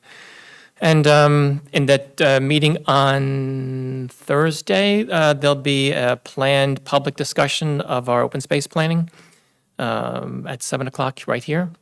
Unfortunately, I will not be present for that meeting. I've got a prior engagement at that time that I can't get out of, but that's happening. So if you want to understand and participate in our open space planning and see the work that's been done so far, Thursday at 7 o'clock is your time to come here. And just real quick, the report was submitted already, right? Okay, I got that right, thanks. All right, and that's all for me, thanks. Thank you. And when again, just so the public, because I know there's been a keen interest in the open space, is that this Thursday? That's this Thursday, right, in 2 days. Okay. All right, Councilman Blumetti? Just a couple quick updates. Planning Board met on June 5th for the continuation of the Diamond Chip hearing. The next meeting will be on June 19th, and the Planning Board is trying tirelessly to identify possible other dates for special meetings to help handle the volume of Planning Board applications. I also just want to congratulate, I did read the Environmental Commission report as well, and want to congratulations to the volunteers and the staff for all their hard work and diligence and time spent aimed at protecting our environment, our natural space, and our quality of life. Dean, also just on that note, July 9th, we're not having a council meeting. So when I was watching the meeting, I saw that you guys were looking for July 9th. So we're not going to be using the room, so it should be open if you need it. You've already scheduled it. Okay. A planning I board. okay. I was under the impression under new business, we were going to talk about the July and August dates. Which ones were set and which ones were canceled, but, We can still do that. okay. Thanks, Chris. Sorry. Sorry, there's, okay, go ahead. Anything else, Dean? That's it for Okay. council liaison updates. Yeah, I have no updates from the prior 2 weeks. We'll have some at the next meeting because all the committees that I'm on will have met and I'll be able to update the public. So, Councilman Hertzberg, any council liaison updates? Yes, the BDC was meeting. There were lots of complaints and problems with the way business applications and approvals were getting done and the length of the process. And I recommended that we get all of the people involved in that process in the room so they can, one, defend themselves, two, explain, and three, maybe find some solutions to what seems to be some common problems that a lot of businesses are having. So we will be doing that tomorrow morning. That's it. Okay. Councilwoman Quinn? So senior advisory, excuse me, is gearing up for the Olympics, which is very exciting. Also, I think I shared with the council already that there is some updated news with regard to Knoll Heights and Knoll Village. So the exciting thing is originally we thought that, and the path forward was that Knoll Heights, which is the nursing home arm of the facility, was going to be knocked down and the pod structure was going to go back. But we were told recently that it looks like actually they are going to be able to restore, which is a very good thing. They're going to be able to restore the building. It will not be used as a nursing home any further, but it will be used as modular living. So the units will be converted over, so it will not be knocked down. I think this is a positive thing for everybody. And so I think that's very good news there. More details to follow. Also, Steve Levinson continues to do a great job representing us to the county. There are more updates and information that are available in the Health Corner. And I did mention quite a while ago, but I think it bears repeating. There are a tremendous amount of services, both financial and support services, for anyone who may have or know of a family that is in need of financial support or direction if they have a child with serious injuries. There's a lot of really great programs that they're running up there. So you can get the information from our Health Corner. It's from spartanj.org, right from our main page. So please feel free. I mention it quite frequently only because I figure it just takes one person to hear it one space and to be in the right place to help somebody out. So I like to take the advantage. And again, Steve's doing a great job of coordinating everything there. The Parks and Rec Advisory Committee, our next meeting will be in July. We did have a meeting. Councilman Chiarella joined as well as Kim. Kim was there as well, so we had a lot of really great discussion going on there. We are going to be extremely busy over the next few months. We did submit, as I have mentioned multiple times, we compiled and submitted a prioritized listing of all of the different projects that we would like to see happening. We submitted that to the council. We are now reworking that report to include some additional things on there. And one of the big reasons why I personally, I want to support this budget going through is because we do have some parks and some fields that are in need of dire repair. And I know that those repairs can't happen until this gets adopted. So with that said, I'm really looking forward to a great July for the Park and Rec Advisory Committee. That is going to be doing some really great stuff and coming back to the council and to administration. And now we know the parameters because we have the budget set. So that was the missing piece. Now we can move forward. The Municipal Alliance Resource Team, very, very proud, as Jen mentioned before, when she thanked us for the shirts. It's the Municipal Alliance that supported the kids and got everyone the shirts. We also have supported the Trout Derby, and we're really excited about supporting speakers in all of the schools. So when I talk about all of the schools, we are not just talking about the Sparta Township schools, we're talking about Sparta Township schools, Pope John, Reverend Brown, Sussex Tech, the charter school, so any school in Sparta Township. This is something we've never done before. We had a meeting with the Screenagers organization. I don't know if anyone is familiar with that. We are facing a huge problem right now, not just with adults, but with children specifically in an age of screens and medias and things that they can't comprehend. I just read an article about Amazon coming out with the new, I forget what the name of it was, something like one of their Alexa things or whatever, and it's designed for kids. The name of it is something for a kid. So the idea is the kid can sit in his room and talk to this thing like it's his friend, like, you know what I mean? Like, and interact with this thing. It's scary. Maybe I'm cynical and that's okay. I think I'm old enough to be cynical about it. But anyway, we are looking at implementing this program to any of the schools within Sparta that want to introduce it.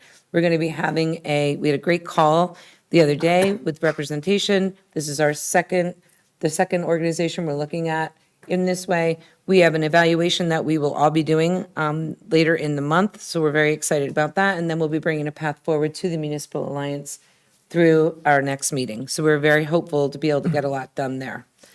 With that said, the Lake Mohawk Country Club, we don't have another meeting scheduled, Mayor, but we should be reaching out to them to get something underway. They reached out and said they are interested in setting it up, so if you want to get with them with their Okay. schedule. I'll work with, make sure it's convenient for your schedule as well. Great. That's what I have. Okay, we're now at unfinished or new business, and I'll go first. I did get the opportunity to present the Sparta Distinguished Student Award to both Pope John and Sparta High School. That's an award that goes to an outstanding student that has excelled in academically, extracurricularly. And one thing I did not do when I gave out the award, and I will do so now, which is to thank the teachers. If you sit through one of those award ceremonies, you will be floored at the talent of these children.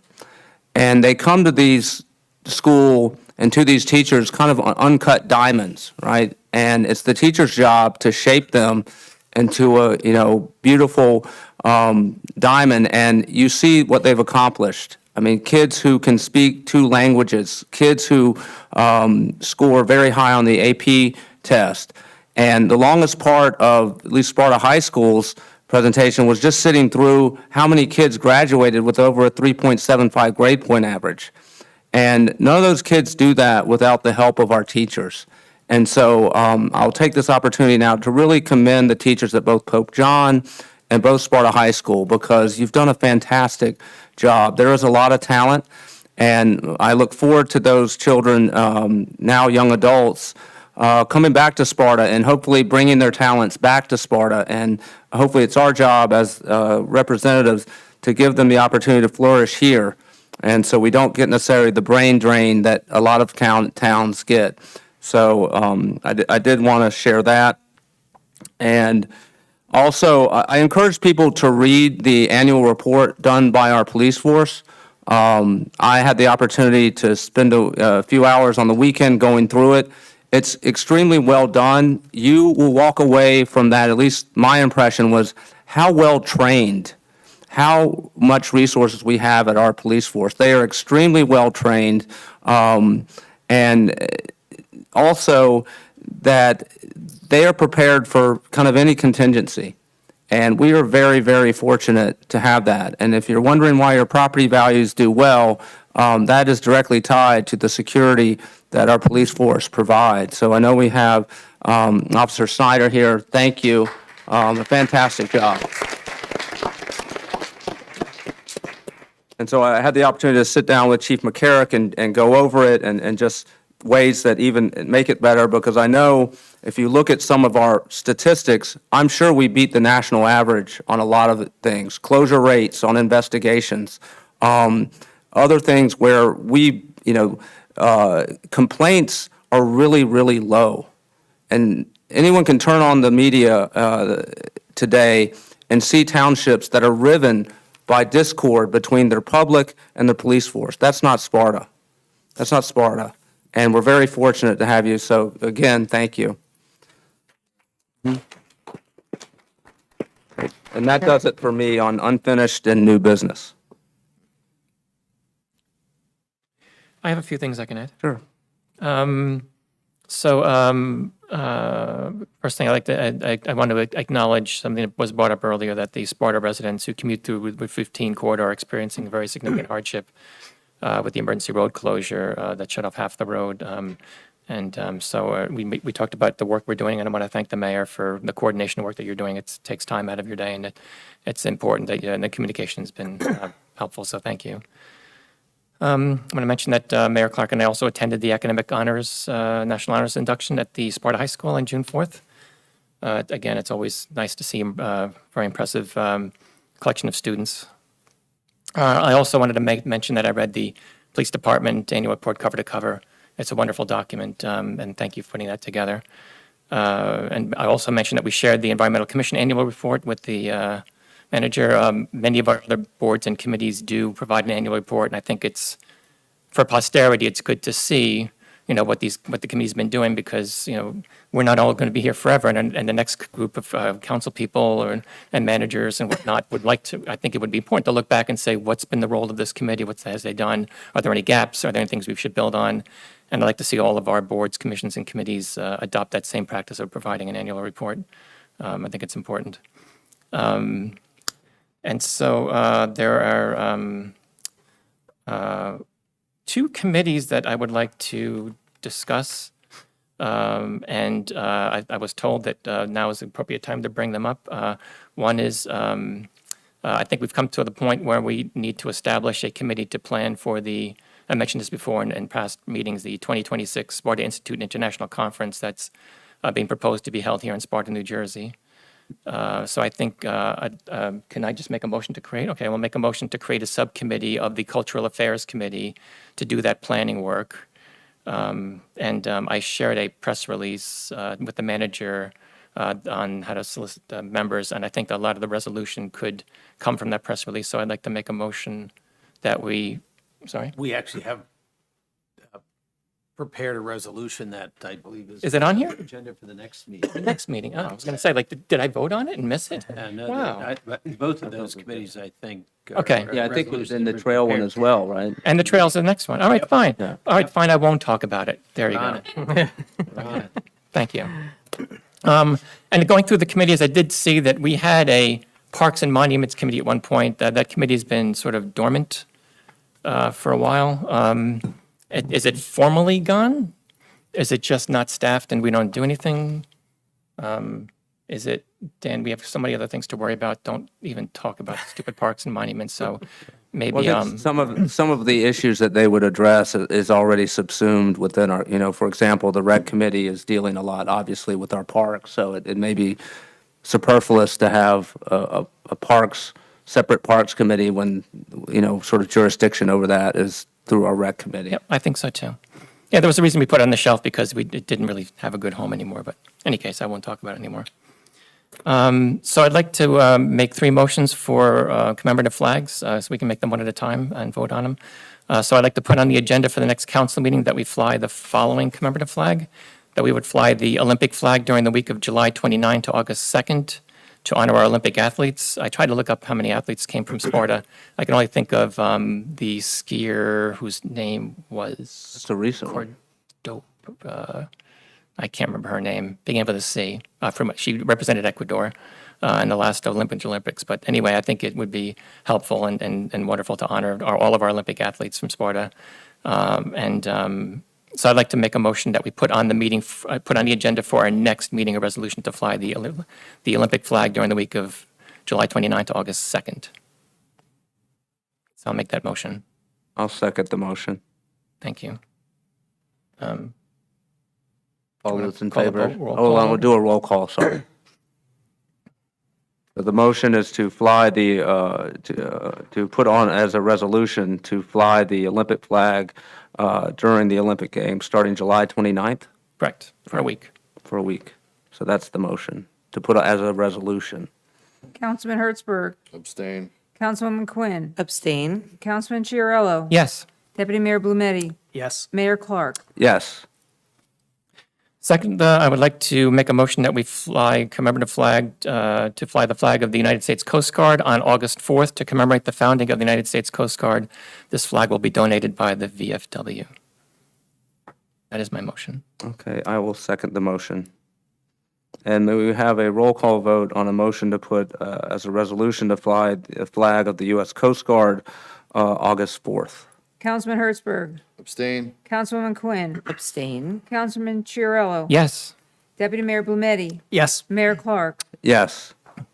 And thirdly, I would like to make a motion that we fly the suffragette flag on August 26th to commemorate the ratification of the 19th Amendment. This flag will be donated by a Sparta resident. Okay, I will second the motion. And may we have a roll call vote on a motion to put on as a resolution to fly this, I'm going to butcher, suffragette, right? Say it again. I'm sorry. To celebrate the 19th Amendment. What date is that? August 26th was the August ratification. 26th. Councilman Hertzberg, Abstain. Councilwoman Quinn, Abstain. Councilman Chiarello, Yes. Deputy Mayor Blumetti, Yes. Mayor Clark. Yes. Yes.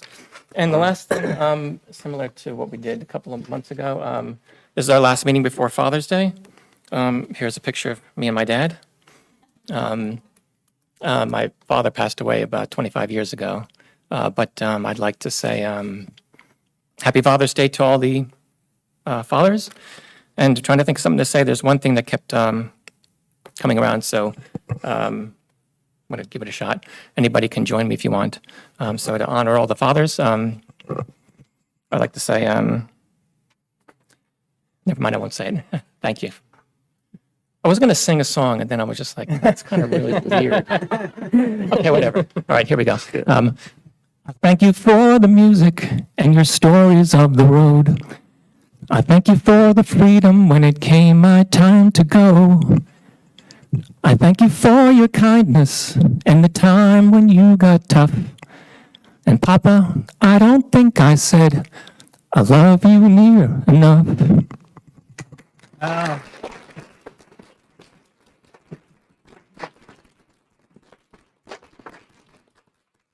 Don't quit your day job. That's all I have. I'm not going to sing anymore. What do you want to sing about? I'm not going to sing, don't worry. But we were less coordinated this time with photos and statements, but I would like to wish my dad a very, very happy Father's Day. I have two things to bring up. One is I just wanted to revisit the dates for the July and August meetings to, I guess we have to make a resolution or we have to do something to officially decide which ones we're going to keep, which ones we're going to cancel. So I know I saw some correspondence over email and I thought we were going to talk about it here, so. Yeah, I put that out in the report there, and I'll be honest Right. with you, Dean, I didn't get any real feedback, and Roxanne and I chose the latter of each month as the dates, because it was brought up that there would be, in the pre-meeting, that there would be just one meeting for the summer months due to vacations and obligations and whatnot. So which ones are we keeping, which ones are we canceling? I wasn't clear. The first meeting of the month, July 9th, we would have the meeting on July 23rd, and then August 13th would be canceled, and then August 27th would be the meeting. Okay, so we're canceling the first of the two each month? I might be away that second August meeting because that's when I'm flying out to Sparta. Typically what we've had was we met on the first meeting and canceled the second one. And well, I've been, maybe the last year or two, I kind of looked back to see, and it seemed like the average was always the second meeting was the one we had. Really? But I think the last couple of years, it's really up to council. Okay, I mean, Jim and I talked, but it's up to councils. that's fine. I mean, I think to accommodate, you don't have to accommodate me. no, well, you're, part of this is you're going to Sparta, Greece, and part of that is because they're coming to us in 2 years. So, this is, Actually, it's something, I will be here that day, so ignore everything I just said. okay, so moot that, then you will be here. So we are. I'm leaving on a Thursday, so Okay. I think we're. So we are canceling the first meeting of July and the first meeting of August. Is that right? Do a motion. July 9th and August 13th. Okay. Leaving on Want Wednesday, to do so a I should be here. motion? And Yeah, everybody can sure. decide? We'll do a motion. And just give me the dates again, the ones we're canceling. Canceling July 9th and August 13th. Okay. All right. I will make a motion per practice to cancel the first two meetings of July, of the month for July and August. So that is to cancel the meeting July 9th and to cancel the meeting August 13th. And that's the motion. May I have a second? I'll second it. All those in favor say aye. Aye. Aye. All right, those meetings will be canceled. Enjoy your summer vacation or whatever it is that you do. And then, do you have something else? Okay, go for it. Okay.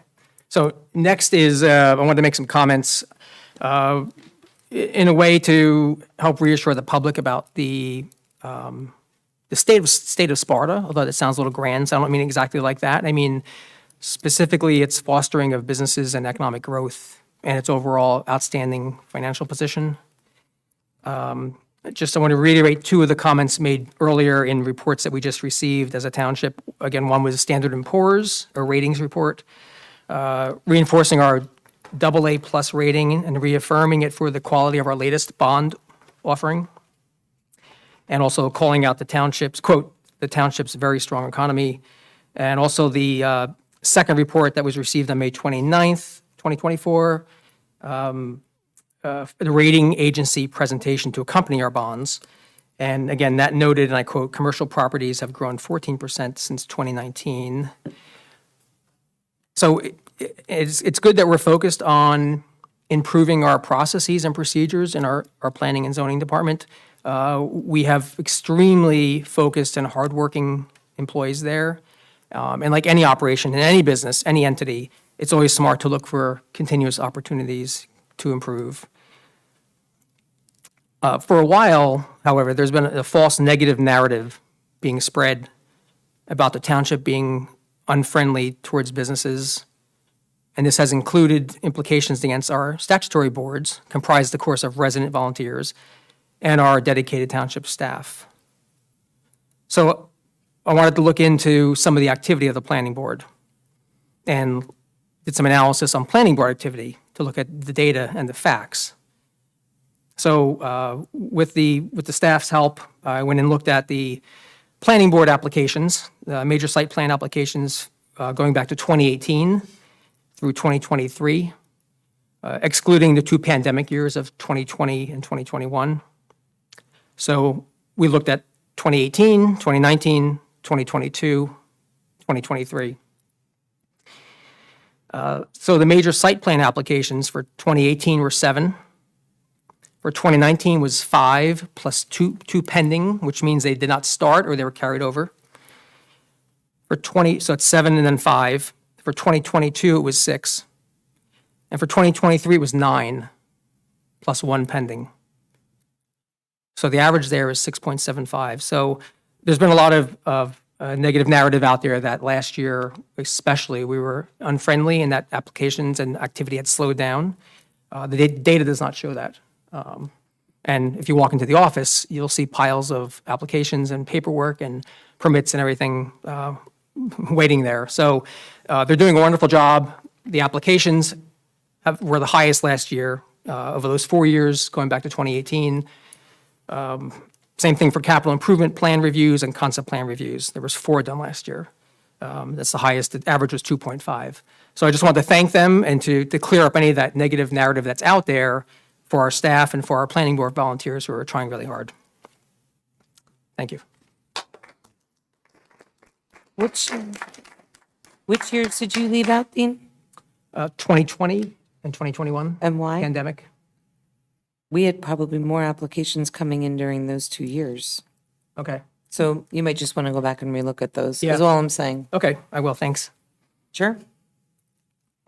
And you brought it up, Councilman Chiarello, about Route 15. I am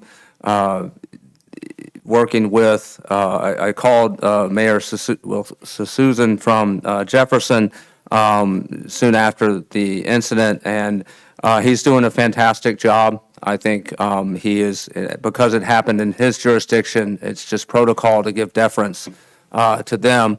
I know it can't happen fast enough, and I know there was a time period where the DOT was basically saying, well, we'll get to it at the fall of 2025, which was completely unsatisfactory to everyone, including every single representative from Morris County to Sussex County. There wasn't a single person who was happy with that answer. And so when I participated on the call last Friday and the DOT said that they were building a temporary bridge, I can tell you there was a chorus of hallelujah from all the local leaders, and they were pressing the DOT, do this safely and swiftly, but get it done. And I think everyone can be assured that your local representatives really are pushing. Particularly the mayor of Jefferson is doing, I think, in my estimation, a fantastic job of holding them accountable and making sure they get it done as swiftly as possible. But, the issue that one of our public raised about, I understand the hit to the businesses, and that is a concern.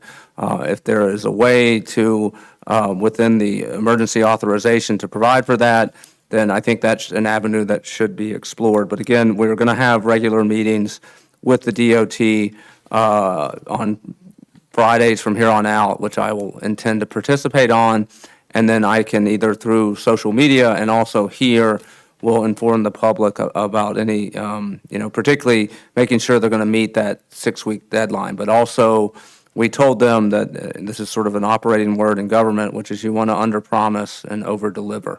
So my hope is that they follow that and they overdeliver and we can beat the 6 weeks. So with that, I will stop, and we're now at, unless anyone else has any unfinished new business they need to. I do. Okay. So first and foremost, I want to thank the manager for setting up the meeting to discuss AO polymers. Thank you for that. I also want to thank you for, I brought concerns to you on behalf of residents with regard to the condition of Main Street, Sparta Avenue, Woodport Road. Thank you for explaining to me that you were already working on all of that. Wait, did you get the grass cut? Is that what you're? I got that. Okay, and Chris got, good, thank you. I was wondering what was going on. It looked like, the bush out there, so, thank you. So thank you for all of that. I also sent you an email about some other mowing down by station. Yep, So we're on it. thank you for that. I did have the honor, throughout my tenure on this council, I have spent a lot of time over the years giving out the Distinguished Student Award to Sussex Tech High School. This is an amazing group of kids as well that are taking an alternative path to amazing things. And it is really an honor to be there. So I did thank the teachers, but I've been going there more than you, Neil. So just something in there. The teachers are such a big part of it, but the kids are just amazing. And to see them get scholarships and to go in a different direction than a typical education and to be getting so well rewarded for their efforts and for being brave and for doing something different and saying, this is for me and that's not for me, and knowing that.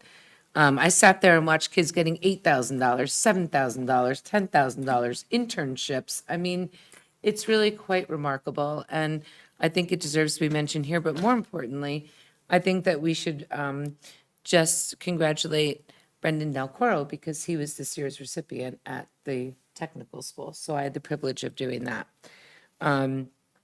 Also, I do want to mention, and I will be in touch with both the manager and mayor because we want to acknowledge them formally.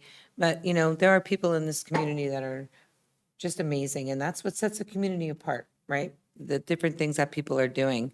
There is a couple in town. They're relatively new to Sparta. Their name is the Grecos. So it's Scott and Stacy Greco, and they're running a program under the radar, just very quietly, called the Challenger Program. And this is a baseball program for special needs children. And I will tell you that these are the kind of people that we really value and really need our support and to be really celebrated here, because recently, in just a couple of weeks ago, through them getting people involved and whatnot, there are two teams, my understanding is, they took these teams to Yankee Stadium. They had a parade at the stadium. They walked through the stadium. They got to eat. They got to watch a game. I don't know if the Yankees won, but they got to see a great game. It was an amazing effort. It was fantastic for the community, the kids, the parents. And so I want to formally make a recommendation to bring them in here and to really be able to give them the credit that they are due in front of everyone here officially. I don't know if they will come or not, but I'm going to reach out and see if we can't get them here. But these are the kind of people in our sports programs and when our children and all that kind of stuff, that don't do it so it could be on Facebook, and don't do it so it could be on whatever. They do it because it's the right thing to do. It's in their heart. And that's the kind of thing that sets us apart from a lot of other places. So I wanted to just thank them very much, and they'll be getting a phone call soon. The other thing is, I understand, and I'm hearing a lot, and I've also had multiple discussions at the county level and also with our colleagues in Jefferson. And I totally agree that Eric, the mayor in Jefferson, is doing yeoman's work and really doing a great job. I also want to thank their manager, Deb Milliken, who has done an outstanding job as well. So Deb Milliken is their township manager, and she's also working around the clock, as are their police department, their DPW. The list goes on and on and on. But I just think they all deserve a huge amount of our respect, and they have demonstrated strength with patience. They have worked very well. They're They've worked well with the state and escalated things in an appropriate fashion. And so we're very thankful for that. And lastly, what I will say at this point is it is the summer. I want to just draw everyone's attention to something, and it may seem like something that isn't that important, but when I explain it fully, I think it will. Now all the trees are in bloom. Everything, you could see what's alive, you could see what's not. You could see trees that are alive, you can see trees that are not. I encourage everyone when you go home, or if you have neighbors, to please be very mindful of trees that are no longer, that are dead, trees that are no longer alive. There was a tragic situation in my hometown very recently where a grandfather and his 6-month-old grandson, while swinging in a hammock, were killed when the neighbor's dead tree came down and crushed them. And I will tell you, I don't want to be graphic or whatever, but I think it's something personally. Yes, I look, I've had trees removed. I never thought about it to that degree, but this is a tragedy and it's one that's avoidable. And when we come up with those things that are avoidable, it's worth mentioning. A freak accident, it is a freak accident. No one does anything on purpose, but please just be mindful. And if you see things that are on Sparta Township property, please let us know. The DPW and Parks guys do a great job. They just removed a whole bunch of trees. We're always looking to do what's safe for everybody, so we appreciate that. But just a shout out to the residents, please be mindful. And that's it for me. I can build on that briefly. So some dead trees will stand forever, like an oak tree, it might stand for a long time. But if you have a dead ash tree, when an ash tree dies, especially with the emerald ash borer infestation, they become brittle and they won't stand for very long. And so if you've got a brittle tree, those are very dangerous. And we do have ash trees in Sparta, as people well know. And I know this, I have a neighbor who, his property on Lake Mohawk is a temporary. He's only here in the summer. And we informed him that a couple of his trees were ash trees that were dying. And being the good neighbor that he is, he quickly got those taken down. But, if you do have neighbors, particularly ones that may not know because they're not here all the time, the neighborly thing to do is to just tell them, and most neighbors understand. But I commend Councilwoman Quinn for bringing that to our attention, and I'm sorry that happened in your hometown. Thank you. Any other new or unfinished business by my fellow council members? Okay. We are now at the final public comment period. It's what I like to call the grab bag. You're not limited by agenda or by resolution. What is ever on your mind, please just state your name and also be mindful of the 5-minute limit. Thank you. Caitlin Gagnon, Summit Road. So I'd like to preface by saying I'm speaking in my personal capacity and not in my capacity as a board member. So anything I have to say is exclusively reflective of my own opinion, not the board or its members. I'm here for a number of reasons. One, I'd like to thank Mayor Clark with a husband who works at Picatinny. We look forward to your updates and we appreciate your collaboration. To Councilman Blumetti, Deputy Mayor Blumetti, I wanted to thank you for what you said regarding the perceived or claimed anti-business rhetoric that we've been hearing, because we have been hearing quite a lot of it. And I want to point out that I think considering what the planning board has been consumed with when it comes to their time, perhaps that's an argument as to why things are maybe slower. And also you can be pro-business and anti-warehouse.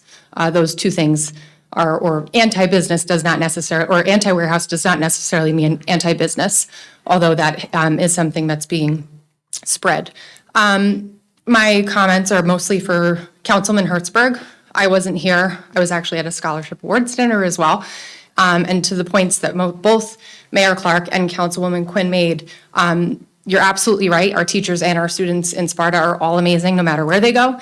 And this is why it's so important for us to support public education any way we can. There were 2 points that Councilwoman Quinn made tonight. One was we have a screen problem, and 2 is we should act like adults. I wholeheartedly agree with you, truly. And And that's why I found it so unsettling that Councilman Hertzberg used a private social media platform to call out a resident by name, mentioned that there were other people involved, but decided not to call those people out by name, despite claiming he knew who they were or something to that effect. And I would just say, as a female who has been doxxed by political figures, it is unsettling, especially when you have words like fight or fight back, or in my case, very extreme words compared in that same post. And I'm not saying that was your intention, but I am saying that there are people listening and watching, and perhaps we need to be more careful with our words and what we have to say. And beyond the fact that you are an elected official, I will say too, no matter what happened, because I don't know the details, I will say that there is really not much in this world that can convince me a man should call out a female by name in any capacity on social media. I just don't understand the reasoning behind that. While I can certainly understand the frustration or whatever might have driven you to that. And beyond that, I think that it's important to remember that you are an elected official and you do have people listening to you. And again, maybe not your intention, but that type of behavior could have really awful consequences. And I support Patty in what she had to express, and I don't think that that was proper behavior. I just want to go on the record as saying that. Thank you.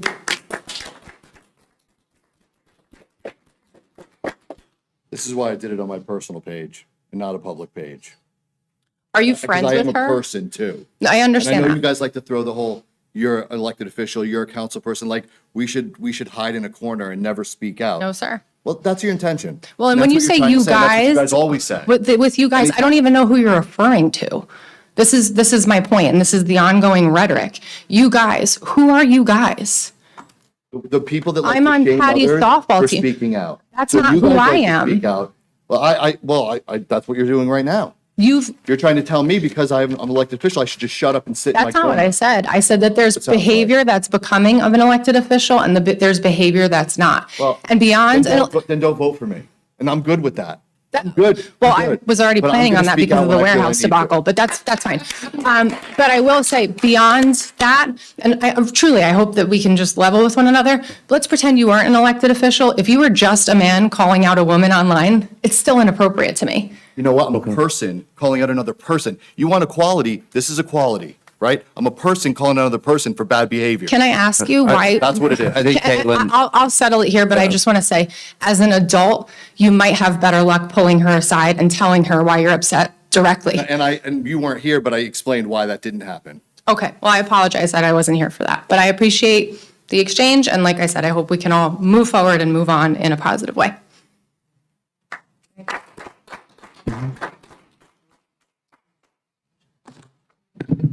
Kathy Evan-Cousins, Gutters Road. A couple questions on the budget because I didn't have enough time to read it through it because I was kind of surprised by the hearing today. First item on page 7, if you're looking, on the water budget revenues, there is an item for miscellaneous, and it appears that that's gone up 47%. So I'm curious what is driving that? okay. Well, I Since it's think it's probably miscellaneous? best to just state your questions so we don't. Okay. So the So first that's the one first is, question. Page 7, miscellaneous, 47% increase. I'd like to know what is driving that. Okay. Page 2, I'm sorry, it's page 10 rather, the summary of sewer budget appropriations, there is 29% and 17+% increases for other expenses, SCUMA and debt services. I was hoping someone could explain those. And finally, actually, I have 2 more. The question around the Knoll conversion to the apartments or the modulars, as was discussed. What item of the budget is that being recognized as? I'm assuming, but I don't want to assume, so thank you for that.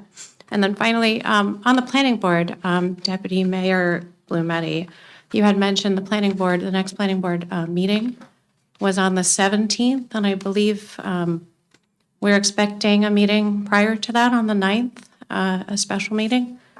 Correct. And I don't think that was called out, so I want to just You're clarify correct that. about that, Kathy, because. We just mentioned the rescheduled 7th. that. Yeah. I saw a lot of those emails, Dean, and instead of putting it over at the Mohawk School, once the council meeting was canceled, this room became available again, and we brought the meeting here. So to But not clar- to take up your time, but no, I said June 19th was the next meeting. Oh, June 19th. June 19th, I yeah, apologize. that's okay. Thank you. Also, Kathy, just to be clear, when you're talking, when I gave the report about the Knoll Heights, that is not our facility, so that is not, was that what Nothing you to were do with the saying? budget. The Yeah, I was just senior- curious if that Yeah, was part of our That is not budget. our facility or our property. Got it. It's just, it was within the report that I'm giving because I'm on the senior advisory committee with Councilman Hertzberg. So just reporting back what the news they gave to us, but that is not our property. Got it. Thank you for Okay. clarifying. All I have. Okay. Any other questions? Okay. So I would turn that over to our subject matter experts, which is you, Sam. So I think the first one was on page 7 about the 47% increase. Is that in the water? Is that right? Yeah, basically, the thing that goes in the miscellaneous line for the water budget would be, most of the difference in that was for the increase in interest rates last year. As you know, our interest rates really went up. That is the biggest amount of that. We had, in some cases, probably 50% increase over the prior year's amount of interest. And the other one, I think you had a question in the water rents. And basically, again, as more homes come available online, like if we have new construction or anything like that, they hook up to the water system, it gives us additional revenue. So that is probably, that is most of that usually. So appropriations or revenue? Appropriations are your revenue you expect to fund the budget, yes. Thank And then the expenditures are all of your accounts payable. Got it. Thank you. All right, just to clarify, next planning board meeting is in June. However, the July meeting is on the 7th still? Or 9th. what meeting? 9th. Ninth. Or the 9th, sorry, the 9th. I keep saying the 7th because of July. But the 9th, but in this building, in this room. Yes. Thank you. Got confusing. Hi, Cheryl Van Allen, Hardison Township. I want to commend the 3 council members that brought to the attention of the community the flags that you have voted on to commemorate certain groups and activities that are past history, or just recognizing, like the Olympics and the disability pride and such. Of course, it's very glaring and noticeable that 2 abstained, which in my opinion is a no, for not approving a piece of cloth hanging from a pole to commemorate certain people within our community. Just a real quick information, because a flag might not mean a lot to people, but if it's something that relates to you, it would. The significance of emblems on flags can be understood through the following points. If it's historical roots, emblems often have historical significance representing pivotal events or figures in a nation's past. Cultural reflections, they reflect the unique cultural heritage and tradition of a country, fostering a sense of belonging and shared identity. National ideals, emblems symbolize a nation's core value and principles, reinforcing the collective ethos of its citizens. Aspirations and progress. They can also embody a country's aspirations for the future and its progress as a society. There might be many people that ride through the town, don't notice the flag, don't see it, might not recognize it as something that they relate to or is important to them. But for the few that may, or the people that recognize what you've done tonight by voting in to have these flags commemorating certain dates or activities, I applaud you for that. What I would never applaud is someone on the Supreme Court hanging a flag, American flag, upside down, and that being approved by people in our country, because that is not a symbol that we recognize as American citizens, or should not, I should say. So how do we solve a problem like Alito? I don't know. But flying a flag upside down is wrong. And not voting on a flag for your town to commemorate and appreciate people that are here and who they are and their identity and who they love or who they, choose to. I just find it appalling and abhorrent that you can't just say yes instead of no, I abstain. Thank you. So Michelle, you're from Hardiston, correct? Michelle is your name, right? Sure is. And you're from Hardiston? Yes, I am. So I understand that you don't come to meetings very frequently here, but I will tell you, if you would like to stay after, I'm happy to walk you through exactly my stance on this, what it has been from the exact very beginning of the whole thing. I do not, and I have abstained from every single one of these things because of the language around it, which is from government speak. I have my father, my grandfather, my great-grandfather, people in my family. I serve on Salute 07871. We co-founded all of this. I support all kinds of organizations, agencies, arms of the military and whatnot. I have voted the exact same way on every single flag that has been brought up with no wavering, because I was very clear in the beginning that I did not agree with the government pushing it. We used to have a system of lights. We have always lit up Town Hall before the flag ordinance came to town, and that we were not involved with. It was not by the government, for the government, for the people, by the government. People that live here, our residents in our community, would put in a request to the manager. The council had nothing to do with it. And the manager would make the determination and light up Town Hall. It was not something that was pushed by us, backed by us, framed by us. It was a reflection of what people in the community wanted. And to my understanding, not one of those requests was ever denied. I do have, and if you'd like to go back to the whole thing or speak to me about it separately, my own feelings around, first of all, as I've mentioned several times, if you allow one flag or you push one flag and you say no to another flag, that could put you in a lot of hot water. We saw that in Boston. I believe Atlanta was the other place, okay? You can't be subjective. It's all or nothing. When we talk about government speech, I don't think the government should be telling the people what's important to the government. It's for the people. When we did the lights and all of that, we lit the town hall up every year based on nothing that came from the elected officials speaking for people. It was requests that came in from people in the community. So I understand when you come to a meeting and you hear us say, that we are not, that we're going to abstain from something, but before you make a, before you make a judgment or you jump to a conclusion, please, again, instead of jumping to that conclusion, get the facts behind it. It has nothing to do with the flags. It has everything to do with the ordinance, the divisiveness, and actually, quite frankly, looking out for the safety of people, because the world is such a divisive place right now. What you really need to be mindful of is you can support this flag, but then there's people that don't stand for this, that might want to put up this flag. You want to protect everybody. So please, before rushing to judgment, come into a meeting, just make sure you get the whole facts. That's it. Anyone else from the public? I will say, as the recipient of many emails about flags, I've yet to receive a principled objection based on government speech. What I've gotten, and it's only with respect to the pride flag. No one's ever written me about the Army flag or the Coast Guard flag. It's only about that one, and so it always caused me to question, well, why that one? And that only the person who wrote that can answer that question. I can't answer that for them. But I just wanted to say that that's been my experience. It's only the pride flag that I've ever gotten any type of objection over. And as I pointed out to someone, for example, I don't hear from the peace activists every time I fly the Army flag.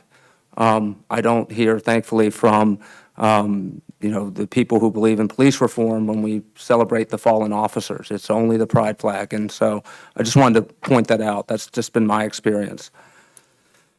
So anyone else? Oh, hi, Jenny. Hi, sorry. You may have already answered this. Jenny Derrick, Step into Sparta. I was at the student scholarship dinner, so I was late. Sam, can you just tell me real quick, deferred charges and statutory expenses, which is on page 2? Just a quick definition of what that is. Litigation. Deferred charges, or CHGS, and statutory EXP. Litigation. That's deferred charges and statutory expenditures, which would be mostly like, deferred charges would be like ordinances that we're paying off from prior years. That's considered a deferred charge, and statutory expenditures are usually like Social Security, FICA, unemployment. They're considered statutory expenditures. Okay, so when you say paying off ordinances, are you referring to bonds? No. The deferred charges would be like if we've had a unfunded ordinance, which basically would mean that was like we had an ordinance where we put it in place, but we had to fund it like in the next year's Okay. budget, that type of thing. I see. That's Okay, I was just looking at the percentage of change, which is how I always look at the budget at its first pass, and that is the largest increase. Yeah, and most of that was due to the increase in Social Security and pension So, expenditures. okay, employee benefits. Right, thank you. I thought I'd point out before we get too far, I just thought, I didn't want to disrespect anyone, the Olympic athlete, I just remembered her name was Sarah Escobar, is that correct? Okay, there you go. Thank you. All right, anyone else from the public wishing to be heard? All right, with that, may I have a motion to adjourn? I'll make a motion that we adjourn. May I have a second? I will second it. All in favor, say aye.